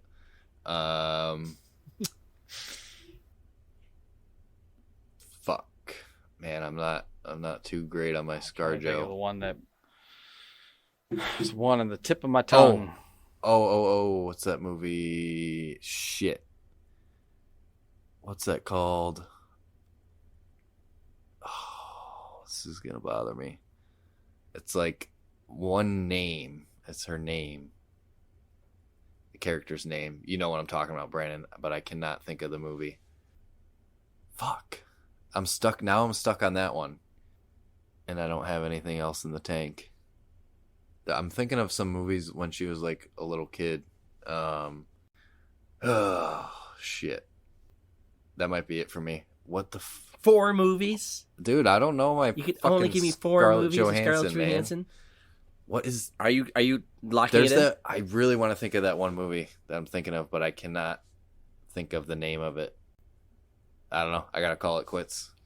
All right, locking in at 4 movies. She is in Avengers Lucy's 1 the and movie 2. you're thinking of. Fuck you. Lucy. She's also in she's also in all the Avengers movies. See, up I until wasn't sure Endgame. which one she was But even in. then, she technically is. Her. I think. There's the one where she's like the AI robot that the guy falls She's in the love voice. Man, Yeah, What's the one where Lost in Translation. with. She's the alien that like is murdering people. yeah, What's that dude, called? Under the Skin. Under the is Skin. That's great. what I put Never- inside yeah, something. that's what I was thinking because of. I couldn't never seen remember that what one. the fuck that was. Yep. Fucking goddamn. That is tough. I would Marriage not Story, have. I think she just did. I wouldn't She have was gotten in Ghost in the Shell or Don John. She was in so many. Home Alone 3, dude. We talked about that. Home Alone Uh, 3? Scarlett What? Johansson's in this? That's yeah. Really? That's She's the older I sister. think that's in the it, one yeah. I was thinking of where she was Her first a movie, I little think. No kid. shit. Yep. But yeah, I didn't realize she was in so many Marvel movies. Like, Yep. but I couldn't have told you which ones. So Probably in All right. some So Captain this next Americas. round is going to be exciting. So you got 4 there. man, I wish I had Dave's ones because those ones I could have gotten like 10 on at least Tom Hanks and Jim Carrey. All right. Make it nice and easy. Dave, you get for round 5, the final round, Thank you. Nicole Kidman. Oh, I would be. I would get 0 on this one.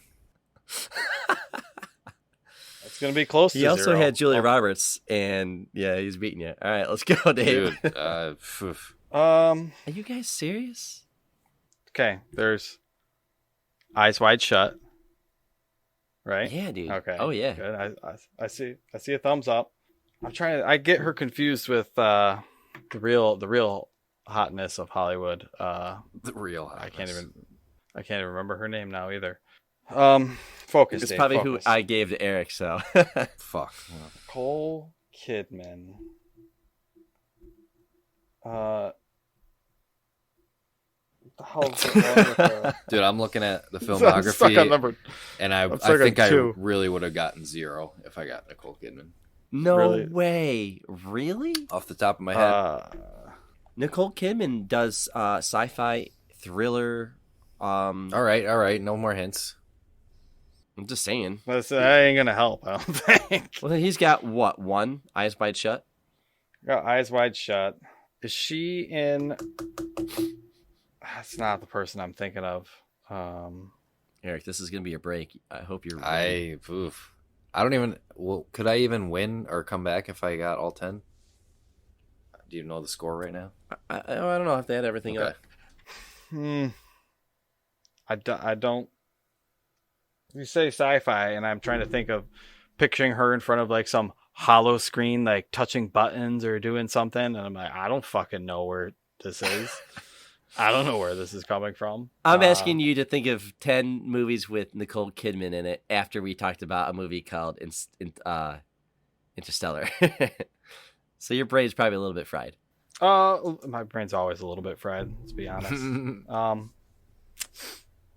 I guess I'm not going to drag it on. We'll just call it a Okay. pathetic one. All Hit me with some I should know, please. Let me know. You should know. Well, you should have seen the others. You should have I seen don't know if I've seen that. Stepford Wives. That's You should have seen I couldn't have. Far and Away. No. She was in Batman Forever. Returns. Batman Forever. I'm sorry, Forever. She was in Forever. Aquaman, I guess. I don't know. Oh, she was the mom. Oh, in I didn't see or something Aquaman. like that. Oh, okay. Yeah, dude. I swear I would have gotten a 0 if I got Nicole Kidman. Just looking at her stuff. All right. Well, Dave got 1. So, All right, Eric. Best of luck. Oh boy. Eric, you get. Oh boy. He's debating on feel- giving is him the this- easy one or giving him the hard one. Give him the easy one. Yeah, I'll give you I feel like 12. I need to give him the easier Oh one. boy. Do you want to get the original one? Or do you want me to give you the easier one? I don't care either way. Doesn't matter. Is there a possibility that I can win? I I don't lost know. track, but I'm gonna give you the easier one. I was gonna give you Charlize Theron. phew. That's But- who the blonde hotness is that I was thinking I know of for that's- Nicole I know. Kidman. Yep. I couldn't. She is. I'm gonna switch it up, Nah. Eric. I'm gonna give you a break here. I'm gonna help you as much as I can, but the rest is on you, my Oh friend. boy. Can you, for the love of God, give us movies that have Tom Cruise in it? Go. Oh fuck. All right. I thought you were gonna go Ewan McGregor or something. All right. That's not bad. A Mission Impossible. I don't know if there's subtitles, whatever. Mission Impossible 2, I don't think has a subtitle. Correct. Hold on, I'll look. Yeah, I don't think There's they do. Mission Impossible Ghost Protocol. I'm not too versed in my Mission Impossibles, but I won't stick too long on that. There's Jack Reacher. There's Oblivion. There is Risky Business. There's Jerry Maguire. That's a good pull. There is a ton of shit. There is Magnolia. Great movie. There is I can't stall out here. I got 2 more. Right? I think No, I have 3 more, I 8. think. I thought I have 8. Shit, now I lost track. 3 Mission Impossible movies you gave me. Jerry Oblivion, Jerry Jerry Reacher, Maguire. Oblivion. Jerry Maguire, Risky Risky Business. Business. Didn't I just name? No, I didn't just name another one. You're right. Okay, so I have 3 more. I think you gave us 7. Mission Impossible 1, 2. Yep. Yeah, 7. Fallout. Yeah. Yep. No, you gave us 8. Yeah, what was it? Jack Reacher, Oblivion, Risky Business, Jerry Maguire, Magnolia. Magnolia. You're on That's 8. the 8th one. Oh, Magnolia. Yeah. Oh, thanks, Dave. Okay. Okay, so 8. Yeah. Good thing I write these down. I know. Come on, I can get 2 more fucking. There's Tom a couple Cruise in here movies. you should get. There is a couple that I should get. I was counting them. He's like up over like 60 something movies. It's kind of Holy insane. shit! He's in. Yeah. I'm trying to think of fucking action movies. He's in. Top Gun. Yep. Yep. I mean, I could say the next Top Gun movie, but fuck, it's not out yet. So It has to be released. yeah, Come it's on. not. It's not. Yeah, I'll make that stipulation. It's not that out yet. Have some. It has to be released. Yeah, I should have said that. Have some respect for the game. Yeah. Yeah, you animal. Yeah. I know I could name another one. I mean, I could go with Think about Nomad episodes. yeah. Interview with a Vampire. Yeah, there you go. Yeah, there you go. There you go. There you That go. was a hint. Yeah. What are some other obvious ones, Dave? Yeah. well, give me- Tropic Thunder, Ugh, Day, Yep, that's I what I was wouldn't- thinking. He was in Days Tropic of Thunder. I Thunder. couldn't get- Days of Thunder. I Yeah. wouldn't- Cocktail, wouldn't have Rain pulled Man, that. Rain Man. I was gonna few- say Rain Man. Few Good Men, Mm-hmm.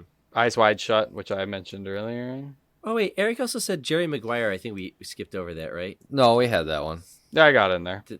Oh, okay. The All right. Mummy. You guys seen Vanilla Sky? Vanilla Mummy Sky was a remake. really Yeah, it's a good great Tom movie. Cruise movie. Yeah, it's a good movie. The Mummy. Oh, they go on. Yeah, Tom Cruise has been in a lot of course, movies. Yeah, it's Legend. Last Samurai. He averages 1 to 2 a year. It's all. Samurai. He's cranking these fuckers out. If he's in the movie, it's a big budget movie. He doesn't do stinkers. Have you- He's somebody that's. Have you guys seen Oblivion? That's actually pretty I good. saw Oblivion. It's actually saw- pretty good.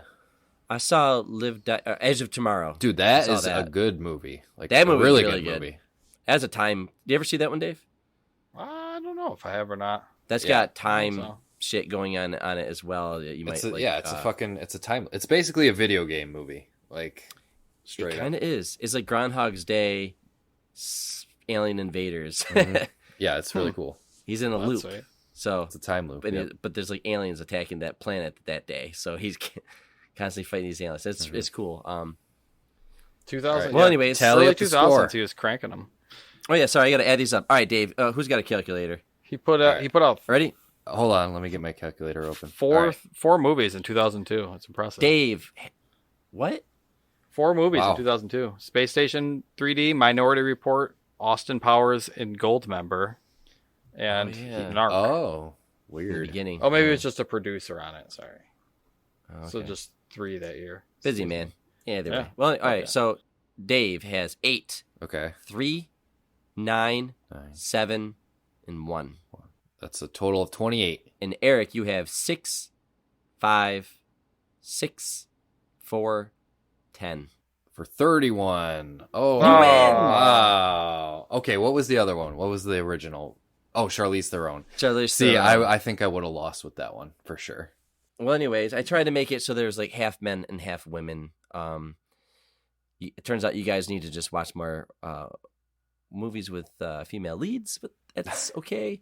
Sorry, Dave. I feel like I gave Eric the win there. I think you did technically deserve it. It's but yeah. I took pity on Eric. I there. He did was better struggling. than I thought I would.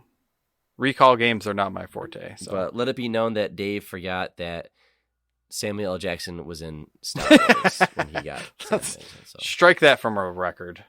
And he did name 9 fucking movies though out of the 10. And none of them were Star Wars.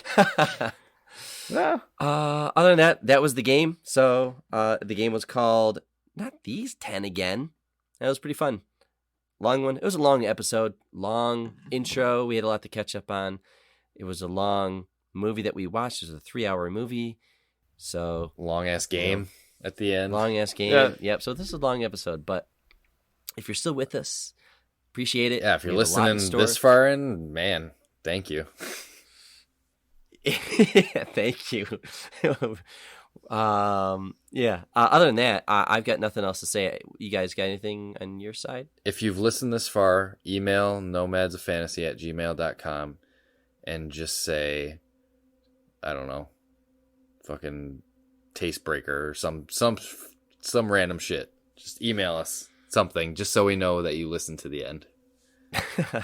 And that will make us very happy. And what about you, That works Dave? for me. I got nothing. Ready Dave's to- completely fried. I'm ready to hit the hay. My brain hurts Yeah, now it's a after late- that game. It's a late one. Yep. All right. Well, we're wrapping up here. That was fun. We will see you guys next week.